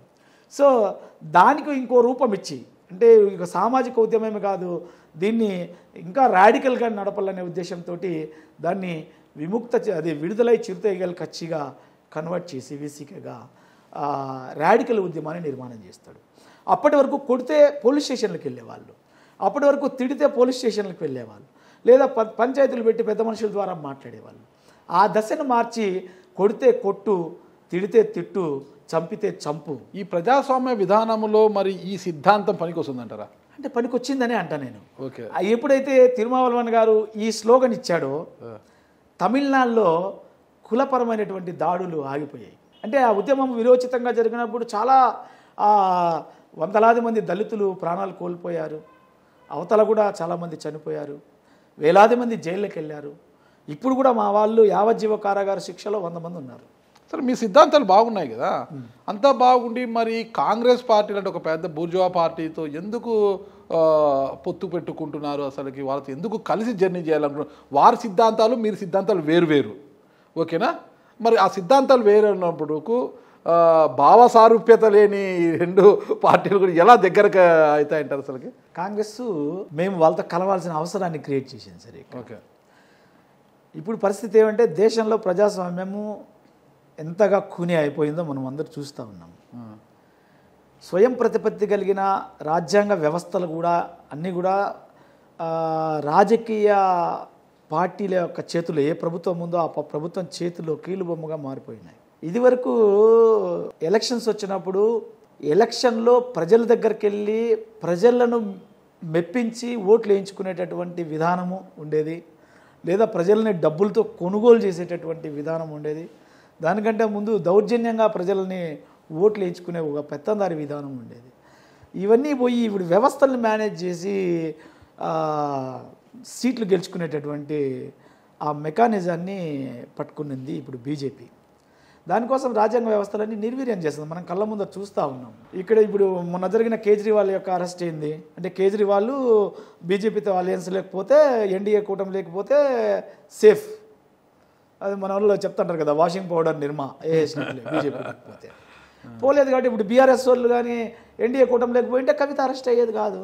వాళ్ళ వెంట ఉంటే ఎవరైనా కలంకితులు. మన స్టేట్లోనే ఇప్పుడు వాళ్ళ దగ్గరికి పోయిన వాళ్ళు సీఎం రమేష్ పరిస్థితి ఏమి, సుజనా చౌదరి పరిస్థితి ఏంటి అంటే మనమే కళ్ళ ముందు చూస్తూ ఉన్నాం. బ్లాక్మెయిల్ చేయడము, లేదంటే ఈడీ వెళ్తుంది వెన్నెల్ని, లేదా సిబిఐ వెళ్తుంది. దానిపోతే ఇంకా కోర్టుల మీద మాట్లాడకూడదు కూడా. కోర్టులు కూడా ఈరోజు వాళ్ళ పరిధి దాటిపోయిన పరిస్థితి కనిపించడం లేదు. ఇంకా ఎలక్షన్ కమిషన్ కూడా వాళ్ళ హోల్డ్లోకి వెళ్ళిపోయింది. ఇట్లాంటి పరిస్థితుల్లో భారత రాజ్యాంగాన్ని కాపాడుకోవడానికి ఎవరైతే ప్రజాస్వామిక శక్తులు ఉన్నాయో, అంటే కనీసం కొంతైనా ప్రజాస్వామ్యాన్ని, భారత రాజ్యాంగాన్ని, రాజ్యాంగ వ్యవస్థల్ని కొంతమేరకైనా సమర్థించే వాళ్ళందరూ కూడా ఐక్యం కావాల్సినటువంటి అనివార్యత ఉంది. లేదంటే ఈ ఎలక్షన్సే నాకు తెలిసి బహుశా చివరి ఎలక్షన్స్ కావచ్చు ఈ భారత రాజ్యాంగం ప్రకారం. సో రాజ్యాంగాన్ని కాపాడుకుంటేనే భారతదేశంలో సౌభ్రాతృత్వం అనేది, సోదరభావము, బంధుత్వము భారతీయుల మధ్య ఉండాలంటే ఈ భారత రాజ్యాంగమే ఉండాలి. ఈ భారత రాజ్యాంగం పోయి నిజంగానే వాళ్ళు అనుకున్నటువంటి మనుస్మృతిని రాజ్యాంగంగా వాళ్ళు తీసుకొస్తే, ఆల్రెడీ వాళ్ళు కాశీలో మీటింగ్ పెట్టుకొని ఒక డ్రాఫ్ట్ కాన్స్టిట్యూషన్ని మేము వస్తే ఎట్లాంటి కాన్స్టిట్యూషన్ ఉంటుందని తయారు చేశారు పీఠాధిపతులను పెట్టి. మామూలుగా జనరల్గా మేధావులందరినీ కూర్చోబెట్టి రాజ్యాంగం తయారు చేసుకుంటారు ఎవరైనా కానీ. మన వాళ్ళు పీఠాధిపతులను కూర్చోబెట్టి డ్రాఫ్ట్ కాన్స్టిట్యూషన్ తయారు చేశారు. వాళ్ళ శిక్షా స్మృతులు అన్నీ ఎట్లా ఉండబోతాయో కూడా వాళ్ళు డ్రాఫ్ట్ కాన్స్టిట్యూషన్లో చెప్పారు. అంటే ఈసారి మళ్ళీ కానీ బీజేపీ గెలిస్తే వాళ్ళు చెప్తా ఉన్నారు కూడా పబ్లిక్గా. అనంతకుమార్ హెగ్డే మన చెప్పాడుగా, 400 సీట్లు ఇస్తే మేము రాజ్యాంగాన్ని మార్చేస్తాము.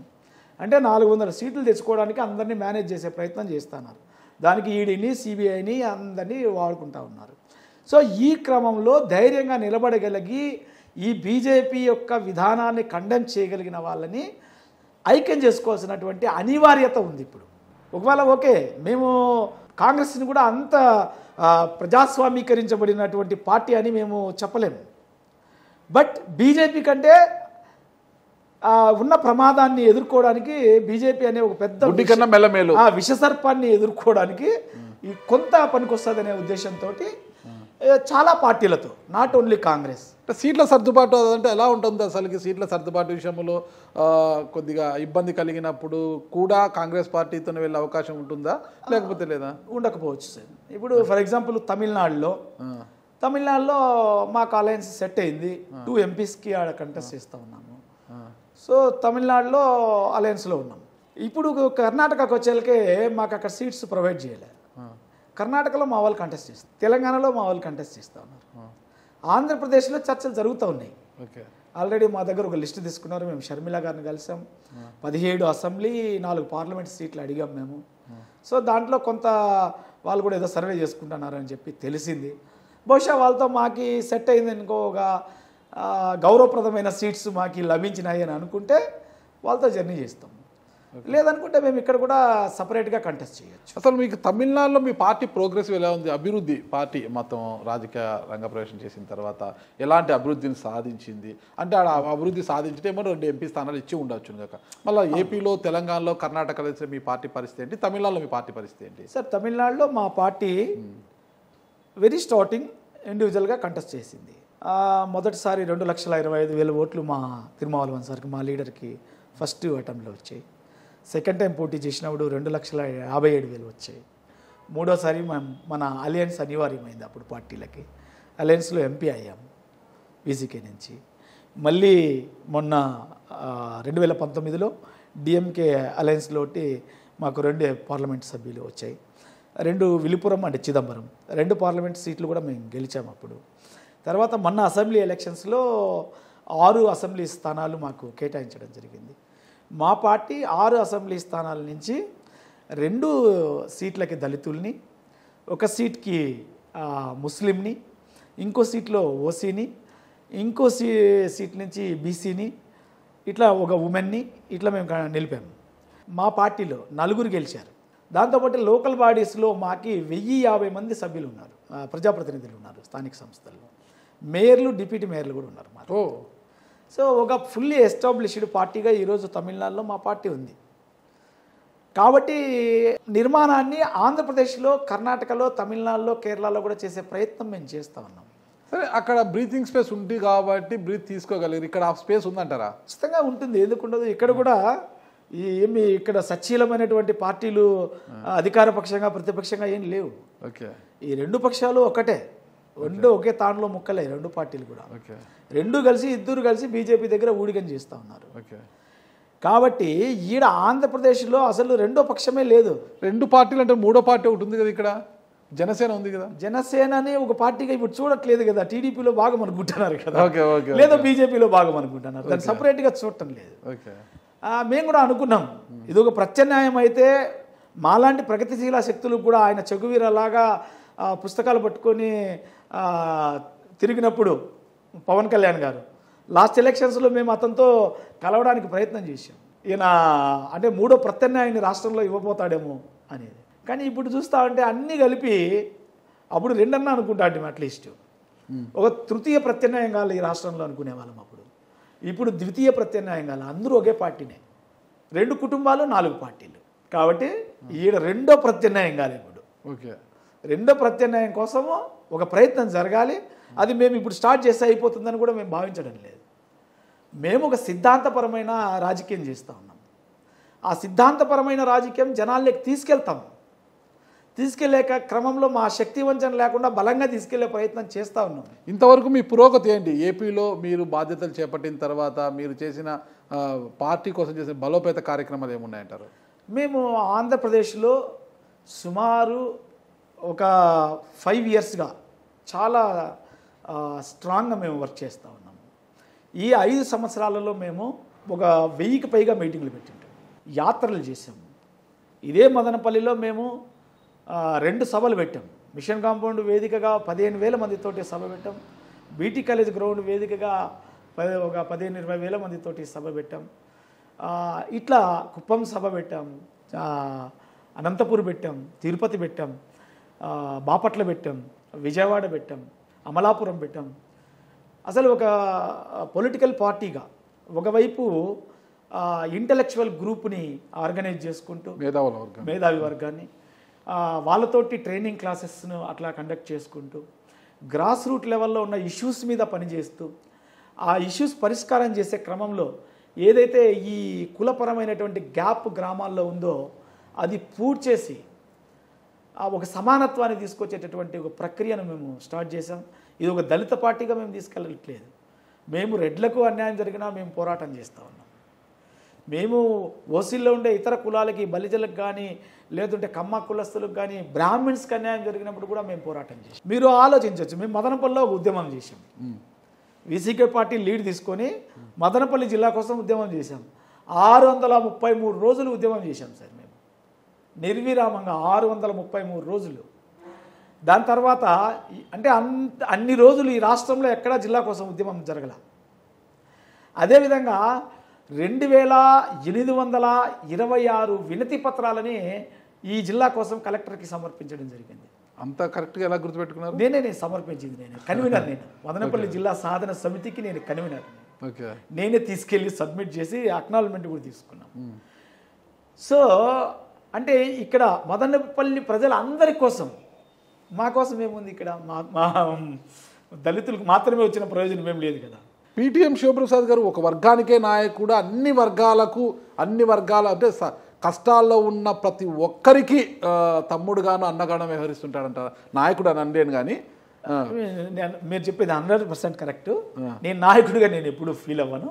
నేను మీరు అన్నట్లు వాళ్ళకి అన్నగానో తమ్ముడుగానో నా వయసును బట్టి నేను ప్రవర్తిస్తూ ఉంటాను. సో నాకు వాస్తవం చెప్పాలంటే నెలకి కొన్ని లక్షల రూపాయలు పార్టీకి మేము ఖర్చు చేస్తాం. మా పార్టీ నుంచి ₹1 కూడా మాకు రాదు. మీకు ఫండ్ రాదు? మరి మీరు ఎలా జనరేట్ చేస్తారు? మీకున్న మా కమ్యూనిటీ నుంచి వచ్చేది 10% ఉంటుంది. దాంట్లో మా కమ్యూనిటీ నుంచి వచ్చేది ఆ రిసోర్స్ 10% ఉంటుంది. అంటే మా కమ్యూనిటీ కొంత షేర్ చేస్తుంది. ఎందుకంటే మేము లీడ్ చేసిన వాళ్ళను చూసుకొని వాళ్ళు. అయితే 90% అన్ని కులాల్లో ఉండేటటువంటి సమాజ హితైభిలాషులు మేము మంచి చేస్తున్నామనే ఉద్దేశంతో సపోర్ట్ చేస్తూ ఉన్నారు మాకు.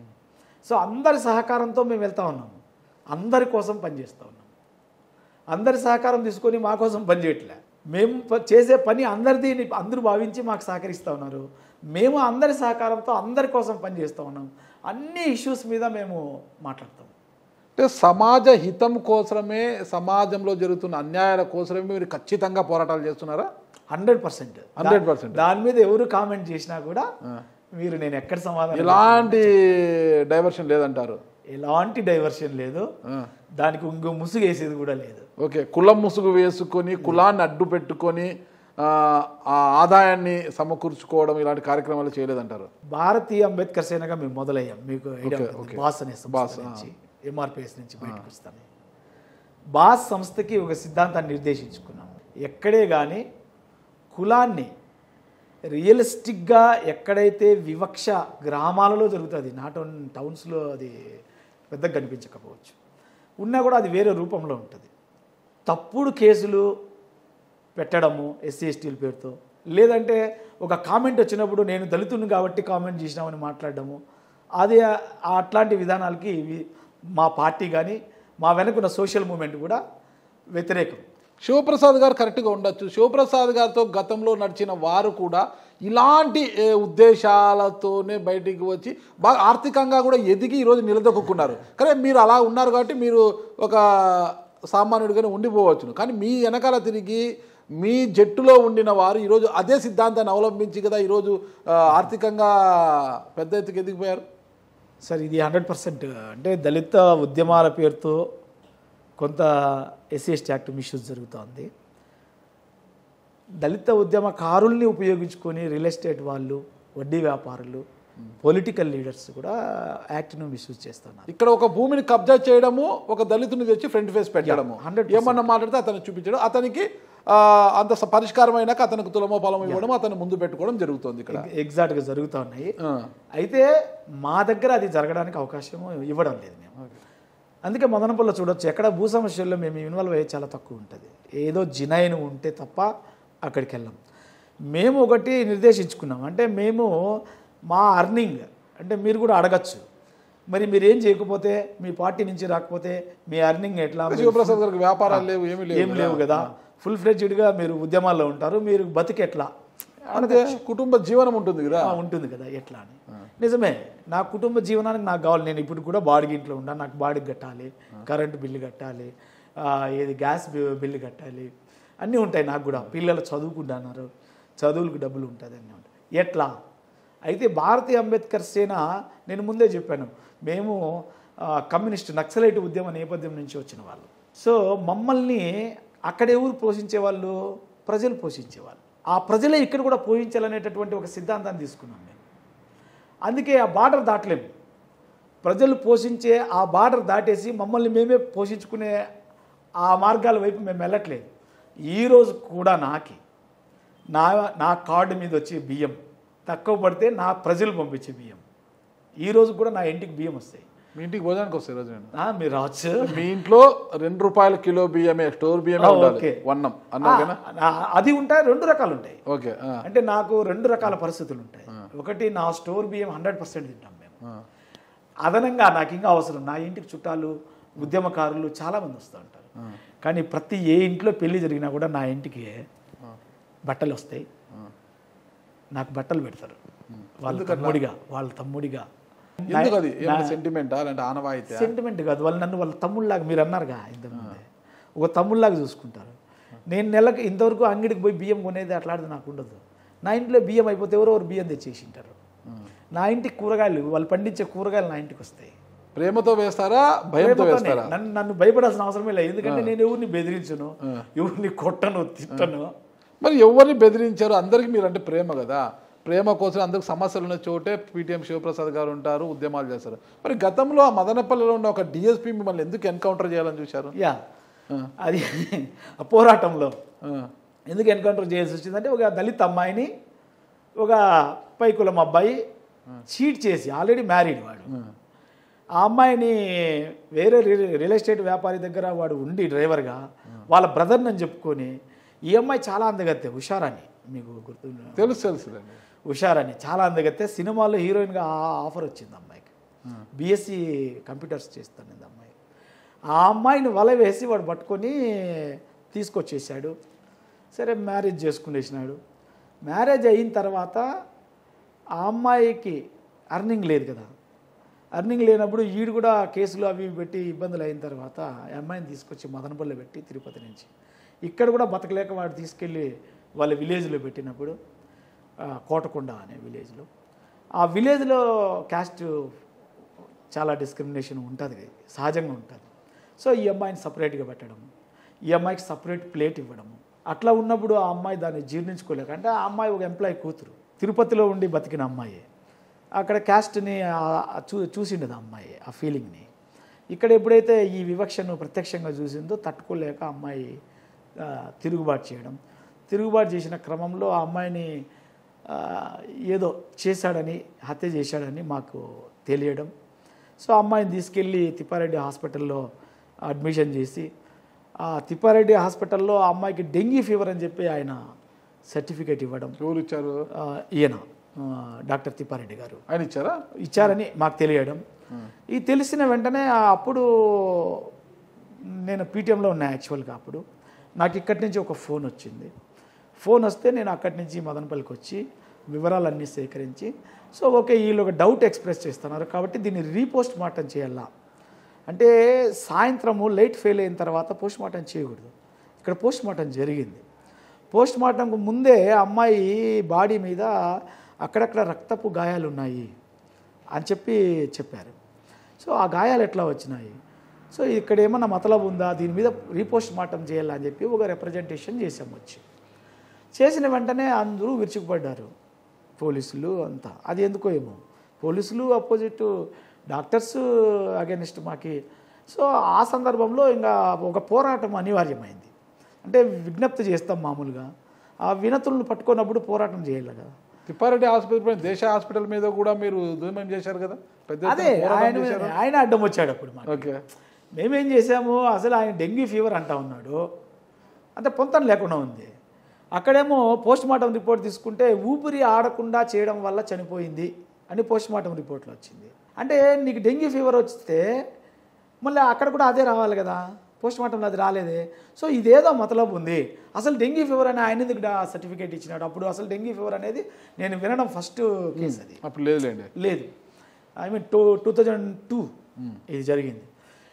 సో ఈ సందర్భంలో నేనేం చేశానంటే, అంటే ఇదేదో జరిగిపోయింది అనేది మేము కూడా బాగా ఎంగేజ్లో ఉన్నాము. అప్పుడు చాలా పెద్ద పోరాటంగా తీసుకున్నాం, వేల మందిని మొబిలైజ్ చేసాం. చలో మదనపల్లి అని పెట్టి మేము ప్రధానంగా డిమాండ్ చేసాం, రీపోస్ట్ మార్టం చేయాలి, దీని మీద సిబిఐ ఎంక్వైరీ చేయాలి, లేకుంటే అట్లీస్ట్ జ్యుడిషియల్ ఎంక్వైరీ వేయాలి, కేసుని SC ST యాక్ట్ కింద కట్టాలి. ఎందుకంటే ఆల్రెడీ అట్రాసిటీ, ఆ అమ్మాయిని వివక్ష చూపించినారని చెప్పేది జరిగింది. దాని మీద ఆల్రెడీ కంప్లైంట్ అంతకుముందే 1 పోలీస్ స్టేషన్లో ఇక్కడ ఉంది, మదనపల్లిలో ఉన్నప్పుడే ఇవన్నీ ఉన్నాయి. కాబట్టి కేసును ఫస్ట్ అట్రాసిటీ యాక్ట్ కింద కట్టండి, దాని తర్వాత జ్యుడిషియల్ ఎంక్వైరీ చేయండి, అసలు ఎందుకు రాత్రిలో పోస్ట్ మార్టం చేయాల్సి వచ్చింది, రీపోస్ట్ మార్టం చేసి అసలు వాస్తవాలు ఏందో తేల్చండి, దీంట్లో అసలు తిప్పారెడ్డి గారి పాత్ర ఏంది, ఆయన ఎందుకు డెంగ్యూ ఫీవర్ అని ఇచ్చాడు, ఎంక్వైరీ చేయండి అని అడిగాము. అడిగినప్పుడు ఎందుకో తిప్పారెడ్డి సార్కి ఆయనకి భయమైందో కోపం వచ్చిందో తెలీదు. ఆయన డిఎస్పీని ప్రసన్నం చేసుకున్నాడు, డిఎస్పీ రాములప్పుడు. ఆయన దాన్ని పెద్ద ప్రెస్టేజ్గా తీసుకొని మీరు అజిటేషన్ చేయకూడదు అని చెప్పి హుకుం జారీ చేశాడు ఆయన. అదేంది, ప్రజాస్వామ్య దేశంలో ప్రజాస్వామ్య పద్ధతిలో మేము తుపాకులు ఎత్తుకొని వస్తామని చెప్పట్లేదు, మేము బ్యానర్లు పట్టుకొని ప్లకార్డు పట్టుకొని ఒక ఉద్యమం చేస్తాము, ఒక ర్యాలీ చేస్తామంటే పర్మిషన్ ఇవ్వకపోయినా చేస్తాము అన్నాం. మేము అప్లై చేసాం, పద్ధతి ప్రకారం పర్మిషన్కి అప్లై చేసాం, అంతా చేస్తే తను పర్మిషన్ ఇవ్వకపోగా రాత్రిలో మమ్మల్ని అరెస్ట్ చేయాలని చెప్పి ఏదో ప్రయత్నం చేశారు. డిఎస్పీ గారు డిఐజీ గారికి మాట్లాడి నక్సలైట్ పార్టీ వాళ్ళు రేపు ర్యాలీలో పాల్గొంటా ఉన్నారు, తిప్పారెడ్డి యొక్క ఆసుపత్రి, ప్రైవేట్ హాస్పిటల్ కోట్ల రూపాయల ప్రాపర్టీని వాళ్ళు డ్యామేజ్ చేయబోతూ ఉన్నారు, కాబట్టి నాకు అవసరమైతే కాల్పులు జరపడానికి కూడా నాకు అనుమతి కావాలా అని చెప్పి ఈయన కోరినట్లు, అక్కడి నుంచి ఒక ఫ్యాక్స్ వచ్చినట్లు, నైట్ తెల్లవారుజామున 5 గంటలకి నేను వేరే వాళ్ళ ఇంట్లో పడుకున్నా. అక్కడ నాకు అప్పటికి ఇంకా ఇల్లు లేదు నాకు ఇక్కడ. ఆ ఇంటి దగ్గరికి ఒక కానిస్టేబుల్ సైకిల్ వేసుకొని వచ్చి చెప్పిపోయినాడు అనమాట. అంటే నీ మీద రాత్రి అంతా ఇది జరిగింది, మార్నింగ్ నువ్వు చేయకుంటే మంచిది శ్రేయోభిలాషిగా చెప్పాడు అతను. సో మనమేమనుకున్నాం, అసలు మేమేం అన్యాయం చేస్తున్నామని, ఇక్కడ మేము న్యాయంగా పోరాటం చేసి మా డిమాండ్స్ అడుగుతూ ఉన్నాము అని. సరే అనేది మొహం కూడా కడుక్కోకుండానే స్నానం కూడా చేయకుండానే రోడ్లోకి వెళ్ళాము. అసలు ఏంటి పరిస్థితి, ఏం జరుగుతుందని. ఎక్కడ చూసినా పోలీసులు. నేను ఇంతవరకు కూడా ఎప్పుడు మన జగన్మోహన్ రెడ్డి వచ్చినప్పుడు కూడా అంతమందిని పోలీసులు చూడలే నేను, అంతకుముందు కూడా ఇప్పుడు చూడలే నేను. ఎక్కడ చూడు పోలీసులు, పోలీసు మార్చి పెట్టినారు. కొన్ని అసలు వేల మందిలో వచ్చినారేమో, 1500 ఎంతో వేసినారు రాజు పత్రికల్లో. అంతమంది పోలీసులు, 32 మంది ఏమో సిఐలు, డిఎస్పీలు, 2 ఎస్ఐలు లెక్కలేనంతమంది వచ్చారు. ఎక్కడ చూసినా పోలీసులు అనేది. సరే అనేది ఎక్కడికక్కడ మన వాళ్ళను, బయలుదేరిన వాళ్ళను ఎక్కడికక్కడ అరెస్ట్ చేసినారు.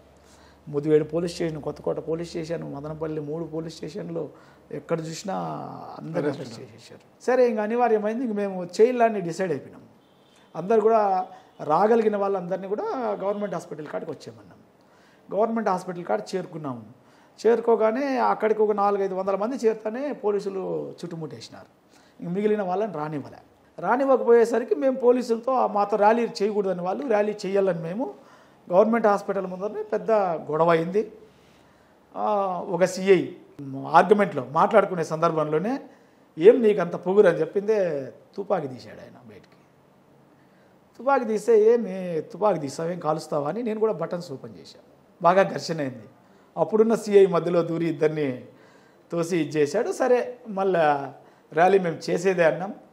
అప్పుడు రోడ్డు మీదకి రాగానే పోలీసులు బాగా ఇది చేశారు.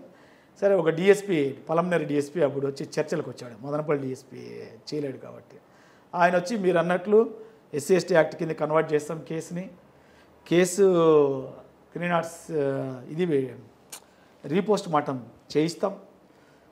తర్వాత వచ్చింది సిబిఐ ఎంక్వైరీకో, జ్యుడిషియల్ ఎంక్వైరీకో మేము కూడా అడుగుతాం. సో మీ డిమాండ్స్ అన్నీ కూడా మేము పరిష్కారం చేస్తాము, మీరు విత్డ్రా చేసుకోండి అజిటేషన్ అన్నారు. ఓకే సార్, ఇది నిజమైతే మీరు మీడియాకి చెప్పండి. మీడియాకి మీరు చెప్పిన తర్వాత మేము నమ్మితే మేము ఇక్కడి నుంచి సబ్ కలెక్టర్ ఆఫీస్ వరకు ర్యాలీగా వెళ్ళి ఇదే వినతి పత్రాన్ని అక్కడ ఇచ్చేసి అక్కడ మీరు మీడియాకి చెప్పండి, మేము విత్డ్రా చేసుకొని వచ్చేస్తామని చెప్పాము. ఆయన చెప్తాము మీడియాకి అని చెప్పి మాకు మోసం చేసి మా ర్యాలీ స్టార్ట్ చేసుకోమని, చేసుకునే క్రమంలో ఒక్కొక్కరిని వెనక అంటే ర్యాలీ నుంచి బయటికి పంపించేస్తూ వచ్చినాం. అంటే కొంతమందినే మిగిలించుకొని వాళ్ళని ఏదో చేయాలనేటటువంటి ఒక ప్రయత్నం చేశారు. మల్లికార్జున సర్కిల్ కాడికి వచ్చాకే మాకు అర్థమైపోయింది. సో ఇదేదో జరుగుతుంది. మాకంటే ఎక్కువ మంది పోలీసులు ఉన్నారు. మా ముందర పోలీసులు, సైడ్లో పోలీసులు, వెనకల పోలీసులు. ఎవరిని లోపలికి రానిరు, లోపల నుంచి ఒకరొకరిని బయట పంపించేస్తున్నారు. అనివార్యమైంది. ఇంకా సరే ఓకే, ఇంకా మనము కొట్టాం తిప్పారెడ్డి హాస్పిటల్ ముందర, అంటే ఆర్టీసీ బస్ స్టాండ్ నుంచి అంబేద్కర్ సర్కిల్ మీదుగా పోవాలని. తిప్పారెడ్డి సార్తో ఏం మాట్లాడుకున్నారో, అది ఏం జరిగిందో తెలియదు. తిప్పారెడ్డి సార్ హాస్పిటల్ దగ్గరికి రాగానే లాఠీ చార్జ్ స్టార్ట్ చేశారు. విపరీతమైన లాఠీ చార్జ్, అంటే కసితో కొట్టినట్లు, ఏదో చెదరగొట్టినట్లు కాదు, లాఠీ చార్జ్ చేశారు. ఇంక నన్ను పట్టుకున్నారు. నన్ను పట్టుకొని స్పెషల్ పార్టీ వాళ్ళు పోలీసులు సంఖ్యల కింద వేసుకొని సుమారు 7-8 మంది నన్ను ఒక్కడనే చుట్టుముట్టి తీసుకెళ్ళి జీప్ ఎక్కిస్తూ ఉన్నారు. సో నాకు మార్నింగ్ వచ్చిన సమాచారం ఏంటంటే ఖచ్చితంగా నిన్ను పోలీసులు తీసుకెళ్ళినారంటే ఖచ్చితంగా నిన్ను ఎన్కౌంటర్ చేస్తారు. రాత్రి ఆ స్థాయిలో మాట్లాడుకోవడం మేము విన్నాము. ఫ్యాక్ట్స్ కూడా వచ్చింది ఒకటి. సో చాలా జాగ్రత్తగా ఉండని చెప్పినారు. సో మనం కూడా ఏమైతే అది కానీ పబ్లిక్లోనే కానీ పోలీసులు తీసుకెళ్ళి జీప్ ఎక్కించిన తర్వాత ఏదైనా జరిగితే జనాలకు తెలియదు కదా. సరే ఏమైనా తేలిపోని అని చెప్పేసిందే. జీప్ ఎక్కే క్రమంలో ఒక మీడియా మిత్రుడే నన్ను తప్పించాడు అనమాట. తను ఏమన్నాడంటే ఎస్కేప్ అంటున్నాడు. పాపం కెమెరా ఇట్లా పెట్టుకొని ఎస్కేప్ అంటున్నాడు. సో అప్పుడు నేను ఏం చేశానంటే, పోలీసులు నన్ను ఇట్లా పట్టుకున్నారు కదా సంకల్ కింద చేయలేసుకొని, ఇట్లా జారి కిందకు పడ్డాను. జారి కిందకు పడితే వాళ్ళు పైన ఉన్నారో నేను కింద ఉన్నా. కింద నుంచి నేను రన్నింగ్ తీసుకునేసిందే. నేను రన్నింగ్లో మంచి 500 మీటర్స్లో కూడా ఫస్ట్ వచ్చిన జిల్లాలని. అట్లా ఆ రోజు నేను పరిగెత్తా ఉంటే పబ్లిక్లో అంబేద్కర్ సర్కిల్ నుంచి నా వెంట సుమారు 30-40 మంది పోలీసులు పరిగెత్తా ఉన్నారు. అట్లా నేను 3 కిలోమీటర్స్ పరిగెత్తాను. ఇట్లా మానస హాస్పిటల్స్ అందులో నుంచి దూరి చెప్పులు కూడా తీసి అంటే పోలీసులు ఎక్కడికక్కడ రాలిపోతున్నారు. సినిమాలాగా జరిగింది. ఒక సందులో ఇట్లా సందు ఒకటి అపక్క ఇవ్వక అడుగులు పెట్టుకొని నేను అటు దూరం వెళ్ళిపోయా, వెనక్కి చూస్తే కాలువలో పడినారు పోలీసులు. సో అట్లా నేను ఇట్లా అశోక్ నగర్ తిరుక్కొని ఎస్టేట్ నుంచి మళ్ళీ తిరుక్కొని మళ్ళీ ఈ మీ సేవా కేంద్రం ఘాటికి వచ్చి ఇంకా పరిగెత్తలేక ఆడ తొట్టి మీ సేవా కేంద్రం తొట్టి భూమి లెవెల్కి ఉంటుంది. పైన తొట్టిలో నీళ్ళు పడుతూ ఉన్నాడు పిల్లగాడు కూడా. వాడికి దండం పెట్టి చెప్పొద్దని లోపలికి దిగేసి నీళ్ళలో ఉండిపోయినా. ఇంకా పట్టుకొని ఎన్కౌంటర్ అన్నా చేసుకుని ఏమన్నా చేసుకుని అక్కడెక్కడ ఎందుకు రోడ్డు పక్కన ఉంటా కదా అని చెప్పి ఉండిపోయినాను. సో పోలీసులు అంతలకలా వెతికినారు, ఎక్కడ నేను దొరకలేదని వెళ్ళిపోయినారు. వెళ్ళిపోయిన తర్వాత నేను సుమారు ఒక గంట తర్వాత, అంటే అంత గస్స నాకు చచ్చిపోతానేమో అనేటటువంటి అంత ఇదే అయిపోయింది. ఇంకేమైతే అది కానీ లేదు. అప్పుడు గంట తర్వాత కొంచెం ఊపిరి తీసుకొని బయటకు వచ్చి అటు ఇటు చూసి చిన్నగా రోడ్లోకి వచ్చి ఆటో ఎక్కే ప్రయత్నం చేశా. ఆటో ఎక్కి కూర్చుంటానే నాకు కాళ్ళకు బ్లడ్ కారుతుంది. ఒక పక్క పోలీసులు కొట్టినప్పుడు ఇదంతా కూడా నాకు చీలిపోయింది. ఇక్కడ బ్లడ్ వస్తుంది. ఒంటి కాళ్ళతో పరిగెత్తినాను కాబట్టి ఇక్కడ బ్లడ్ వస్తుంది. ఆటో ఎక్కి నీళ్లు వైపు బ్లడ్ పోతా అంటే ఆటో వాడు ముందుకు కదలకపోయేసరికి ఇంకా పోలీసులు చుట్టూరా తిరుగుతూ ఉన్నారు. ఇంకా ఆ ఒక్క ఈ ఒక్క ఎట్లా అనిందే. అక్కడి నుంచి మళ్ళీ నేను ఒక సందులో ఆ వీధిలో వెళ్ళి అక్కడే ఒక ఆటో దొరికితే ఆటోలో ఎక్కి ఆ ఆటో వాడు ఎక్కించుకున్నాడు. చౌడేశ్వరి కళ్యాణ మండపం దగ్గర దిగిన అక్కడ కూడా పోలీసులు ఉన్నారు.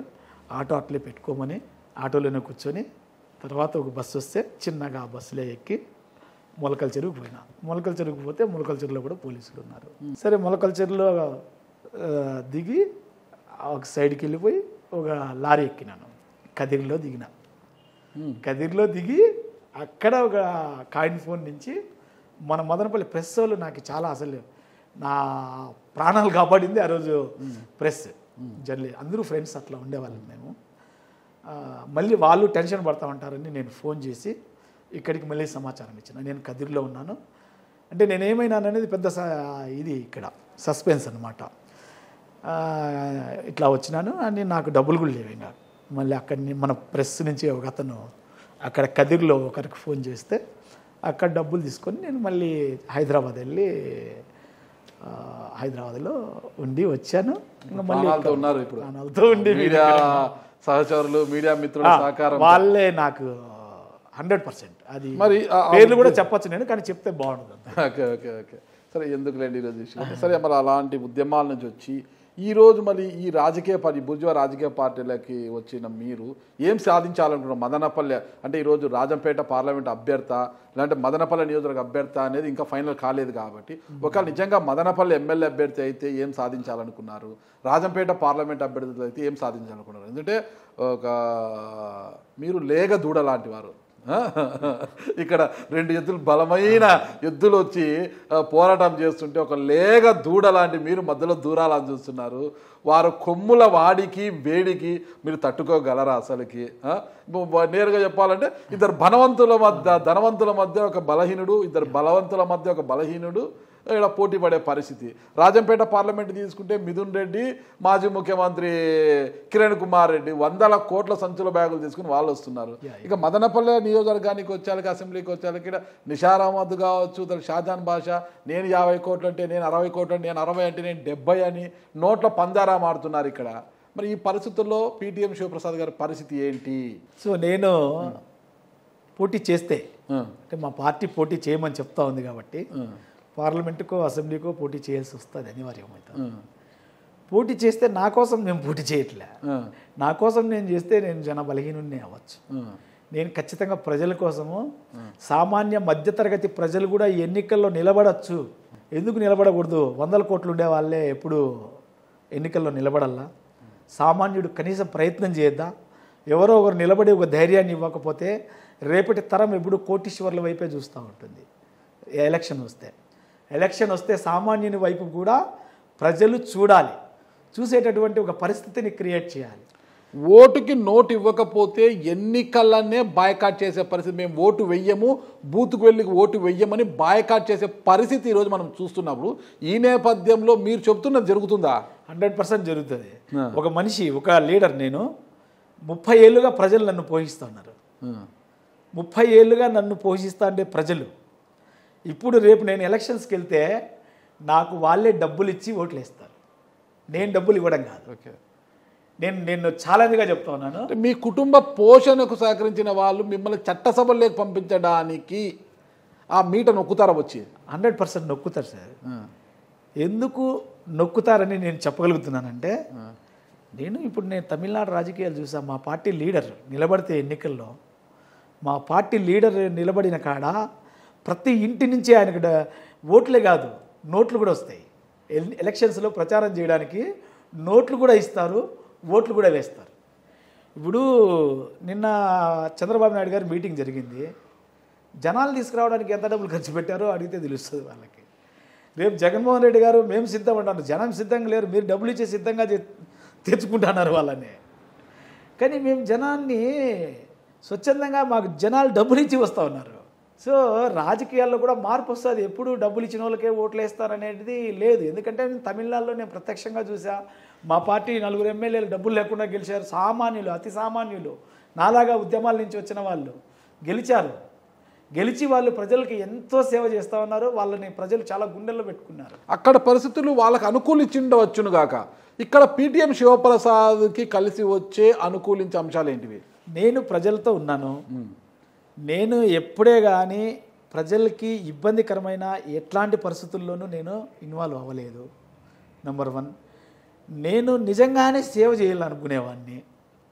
నేనేదో ఎలక్షన్ వచ్చినప్పుడు 100 కోట్లు ఎత్తుకొని వచ్చి, లేదంటే ఎలక్షన్కు ముందర వచ్చేసి పేపర్లో యాడ్స్ ఇచ్చేసి ఫ్లెక్సీలు వేసుకొని అట్లా ఉండేవాడిని. నిరంతరం మంచి జరిగినా, చెడు జరిగినా, చావులు జరిగినా, యాక్షన్లు జరిగినా అందరితో ఉంటాను. సేవ చేయాలని చెప్పి రేపొద్దున ప్రజలు మిమ్మల్ని అసెంబ్లీలోకి పంపించినా, పార్లమెంట్లో వచ్చి మళ్ళీ సేవ చేయరు కదా? చేయాల్సిన అవసరం లేదు. నేను అప్పుడే చెప్పాను, నేను ఒక పరిధి పెట్టుకున్నాను అని. నేను పరిధి పెట్టుకున్నా. ఈ పూటకు జరిగేదాని గురించే నేను ఈరోజు ఆలోచిస్తాను. అది కూడా నేను కూడా ఆలోచించే పరిస్థితి లేదు నాకు ఇప్పుడు. నా గురించి నా పక్కన ఉండే వాళ్ళే ప్రజలే ఆలోచించే పరిస్థితి ఉంది.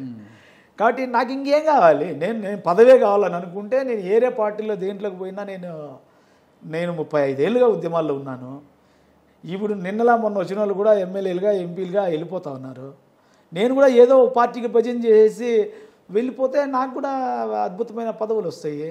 ఇంక డబ్బులే ప్రధానం అని అనుకుంటే నేను కూడా 100 కోట్లు సంపాదించాను. మదనపల్లిలో చాలామంది భూముల మీద పడి భూ కబ్జాలతోటి, భూ వ్యాపారాలతోటి సంపాదిస్తూ ఉన్నారు. నేను వచ్చినప్పటికి మదనపల్లిలో చాలా భూములు ఫ్రీగా ఉన్నాయి. నేను కానీ ఆ పని చేసింటే నేను కూడా 100 కోట్లతో ఈరోజు రాజకీయాల్లోకి వచ్చిండొచ్చు. సో నాకు ఏరే వాళ్ళు విధించిన శిక్ష కాదు ఇది. నేను ఒక మెచ్యూరిటీ తోటి, నా పరిపూర్ణమైన జ్ఞానంతో నేను పెట్టుకున్నా. నేను సహజమైన ఒక చిన్న జీవనం. నేను ఇప్పుడు కూడా బాడిగ ఇంట్లో ఉన్నా. మీరు చాలా సహజమైన జీవనం సాగిస్తున్నారు. చిన్న స్థాయి నుంచే వస్తున్నారు మీరు. చిన్నగా అదే స్థాయి నుంచి అంటే మీరు ఎప్పుడు కూడా ఎమ్మెల్యే, ఎంపీగా పోటీ చేయాలని చూస్తారు, కానీ ప్రతి 5 ఏళ్ళకి ఒకసారి ఒక కౌన్సిలర్గా ఎందుకు పోటీ చేసి ఫస్ట్ కౌన్సిలర్గా మన ప్రయాణాన్ని, రాజకీయ ప్రయాణాన్ని సాగిస్తాము, ప్రారంభిస్తాము అని ఎందుకు అనుకోవడం లేదు మీరు? ఎస్, అంటే మేము కౌన్సిలర్లుగా కూడా చేయించాము చాలా మందిని. మీరు లేరు కదా నేరుగా. నా పర్సనల్ మీరు అడుగుతున్నారు కాబట్టి చెప్తాను. నేను ఎప్పుడైతే 2009, 2004 నామినేషన్స్ వేసే సమయంలో వేసి ఒకటి విత్డ్రా చేసుకోవడము, వేసే సమయంలో నుంచి విత్డ్రా చేసుకోవడము, 2 ఇన్సిడెంట్స్ జరిగిన తర్వాత నేను ఇక ఎన్నికల్లో పోటీ చేయకూడదని అనుకున్నా. ఎందుకంటే ఒక రకమైన నాయకత్వము ఇట్లా నాలాంటి ఒక రాజకీయ ఆసక్తి ఉన్న వాళ్ళని, రాజకీయ పోరాటం చేయాలనుకున్న వాళ్ళని వెనక్కి నెట్టే పరిస్థితి కనిపించినప్పుడు, సో ఇట్లా పరిస్థితి వేరే వాళ్ళకి రాకూడదు, నేను పోరాటం చేయించేవాడిగా తయారవ్వాల. నేను పార్టీ సొంతంగా పెట్టినా లేదా ఇంకో పార్టీలోకి నేను వెళ్ళినా, నేను నా దగ్గర ఉన్నటువంటి క్యాడర్ని పార్టీకి సమాయత్తం చేసి పోటీ చేసే వీరుల్లాగా నిలబెట్టాల. నేను పోటీ చేయకూడదు అని నేను అనుకున్నా, ఒక ప్రిన్సిపల్గా పెట్టుకున్నా. ఇప్పుడు కూడా మా లీడర్కి చెప్పిన, మా లీడర్ తిరుమావళవన్ గారికి చెప్పాను, అన్న నేను ఇట్లా ప్రిన్సిపల్ అనుకున్నా, నేను ఎన్నికల్లో మన వాళ్ళని నిలబెట్టి వాళ్ళ కోసం క్యాంపెయిన్ చేసి ఒక స్టార్ క్యాంపెయినర్గా ఉండాలని అనుకున్నాను, కానీ కంటెస్ట్ చేయాలని నేను లేను అని చెప్పి నేను చెప్పాను. అందుకే నేను ఎప్పుడు కానీ సర్పంచ్లుగా, ఎంపీటీసీలుగా నేను ఎప్పుడు లేదు, కౌన్సిలర్లుగా నేను పోటీ చేయలే, ఇప్పుడు కూడా చేయలేని నాకు లేదు.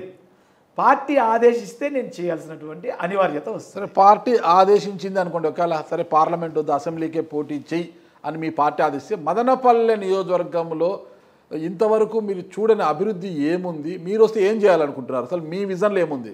ఎస్, బాగా చెప్పారు సార్. అంటే మదనపల్లిలో అభివృద్ధి నేను చూడందంటే అసలు ఏమీ చూసే అవకాశమే లేదు ఈడ. ఓకే, నేను వచ్చినప్పటికి మదనపల్లికి ఒక జ్యూస్ ఫ్యాక్టరీ ఆడ ఉండేది, ఈడ ఒక జ్యూస్ ఫ్యాక్టరీ ఉండేది. జ్యూస్ ఫ్యాక్టరీ కార్మిక యూనియన్లో నేను ఆ యూనియన్కి ఒక లీడర్గా మా సుదర్శన్ గారు నేను ఉండేవాళ్ళం, యమలా సుదర్శన్ గారు. వాళ్ళ కోసం పోరాటం చేసేవాళ్ళం. 1600 మంది కార్మికులు ఉండేవాళ్ళు అక్కడ. ఇటు వస్తే సిటిఎం మిల్లు సుమారు 5000 మంది అప్పుడు పనిచేసేవాళ్ళు. కొన్ని రోజులకే తాళరెడ్డి ఫ్యాక్టరీ వచ్చింది, దాంట్లో కొన్ని వేల మంది పనిచేసేవాళ్ళు. అంటే అప్పటికే అంటే 25 ఏళ్ళ వెనకాలనే మదనపల్లిలో చాలా అభివృద్ధి కనిపించేది, ఉపాధి ఉండేది ఇక్కడ. కానీ రాను సిటిఎం మిల్లు పోయింది ఈ రాజకీయాల వల్ల, మదనపల్లిలో జరిగిన రాజకీయాల వల్ల. జ్యూస్ ఫ్యాక్టరీ పోయింది, తాళరెడ్డి ఫ్యాక్టరీ పోయింది. కొత్త ఫ్యాక్టరీలు ఏమి భారీ పరిశ్రమలు మదనపల్లికి రాలే. చిన్న ఫ్లైఓవర్ కూడా లేదు మదనపల్లిలో. ఇప్పుడు కూడా ఎక్కువ వరద వచ్చిందనుకో ఈ దారి కాకపోతే ఇంకో దారిలో పోసినటువంటి పరిస్థితి. చిన్న బ్రిడ్జిలు కూడా అక్కడ నిర్మించలే. మదనపల్లి ఏం డెవలప్ అయిందని తిరోగమనంలో ఉంది మదనపల్లి అభివృద్ధి. ఏ ఎమ్మెల్యే గుండెల మీద చేసుకుని నేను అభివృద్ధి చేసినానని చెప్పండి. ఉపాధి అవకాశాలు పెంచినారా ఇక్కడ? ఉద్యోగ అవకాశాలు పెంచినారా ఇక్కడ?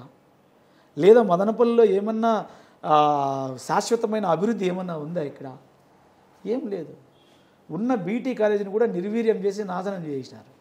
ఈరోజు ఆయనేమో మిథున్ రెడ్డి గారు దీన్ని యూనివర్సిటీ చేస్తామని. ఏం చేశారు? యూనివర్సిటీ అయిందా? ప్రజలు మీకు అవకాశం ఇస్తే మీరేం చేస్తారు సార్ మదనపల్లికి?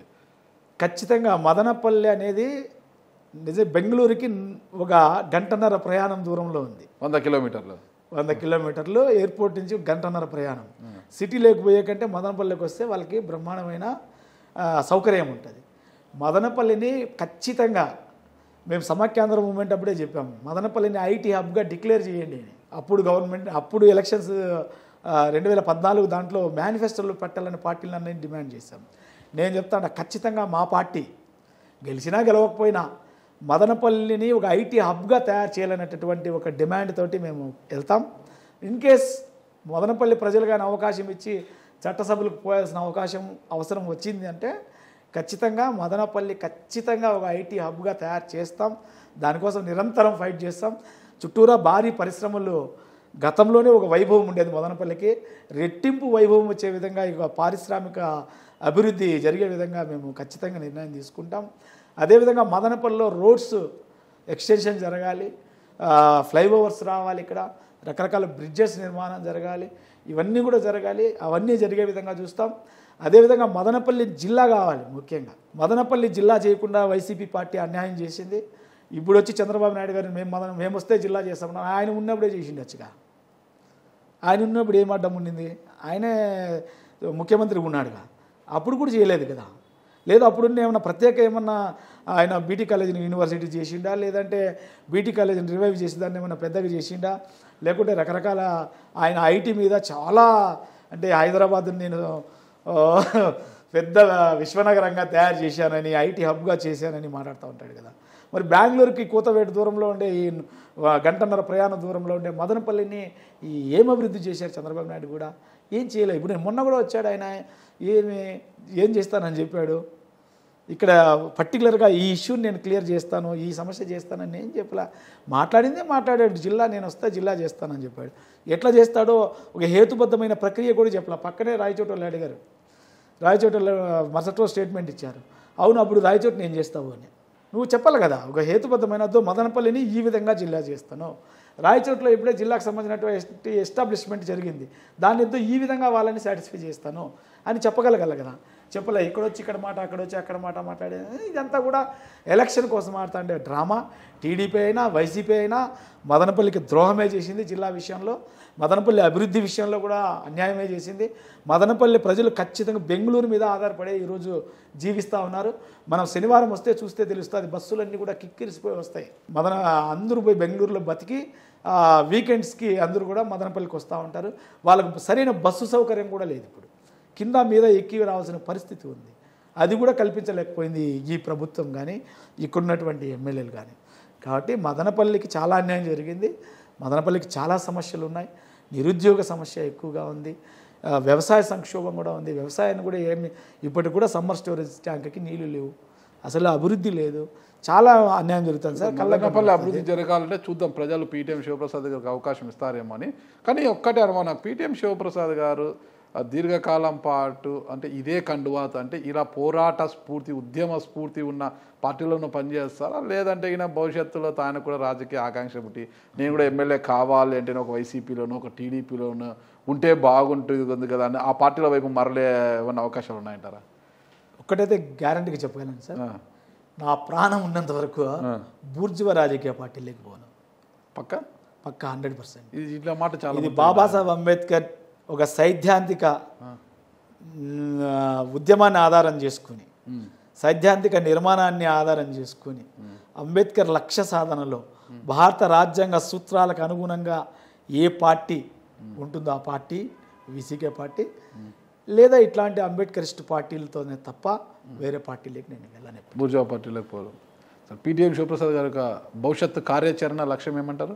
భారత రాజ్యాంగాన్ని కాపాడే ఆ ప్రక్రియలో రాజకీయ పార్టీగా, సామాజిక ఉద్యమంగా, సాంస్కృతిక ఉద్యమంగా ముందుకెళ్ళడమే నా లక్ష్యం. నాకు ఎమ్మెల్యేనో ఎంపీనో నా లక్ష్యం కాదు. ఓకే, ఫైనల్గా మీరు ఎంతవరకు చదువుకున్నారు నాకు చెప్పలేదు. ఇప్పుడు కూడా చెప్పను మీకు నేను. ఒక పిహెచ్డి స్కాలర్ ఎన్ని పుస్తకాలు చదివి ఉంటాడో అన్ని పుస్తకాలు చదివి ఉంటాను అంతే. నా ఎడ్యుకేషన్ తర్వాత ఇంకోసారి చెప్తాను. అంటే ఎడ్యుకేషన్ ఎంతవరకు అనేది ఇప్పుడు చెప్పారు. సరే, ఏది ఏమైనప్పటికీ కూడా మీ పార్టీ ఆదేశిస్తే మీరు మదనపల్లి నుంచి బరిలో ఉండాలని, మదనపల్లె ప్రజల ఆకాంక్షలను మీరు నెరవేర్చే నాయకుడిగా తయారవ్వాలని కోరుకుంటున్నాను. థ్యాంక్ యూ శివప్రసాద్ గారు, నమస్తే. థ్యాంక్ యూ, చాలా సంతోషం నారాజన, మీ ఇంటర్వ్యూలో మేము పార్టిసిపేట్ చేసినందుకు. థ్యాంక్ యూ మాకు అవకాశం ఇచ్చినందుకు ధన్యవాదాలు. గొప్పవాడిని కాదు, ఇలాంటి వారిని ఇంటర్వ్యూ చేయడం కూడా నాకు మీ ఇంటర్వ్యూలు చాలా ప్రభావశీలంగా ఉంటాయి, మేము చూస్తూ ఉంటాం. చాలా ఆసక్తిగా కొంత మెసేజ్ కోసం మీ ఇంటర్వ్యూలు ఎక్కువ చూస్తూ ఉంటాం మేము. సో నేను కూడా మీ దగ్గర కూర్చుంటానని, అట్లా అవకాశం వస్తుందని అనుకోలేదు. చాలా సంతోషం. సామాన్యులు కూడా మీరు అవకాశం ఇచ్చినందుకు సుమన్ టీవీలో మీ పర్సనల్ అండ్ బిజినెస్ ప్రమోషన్స్ కోసం కింది నెంబర్కి కాంటాక్ట్ చేయండి.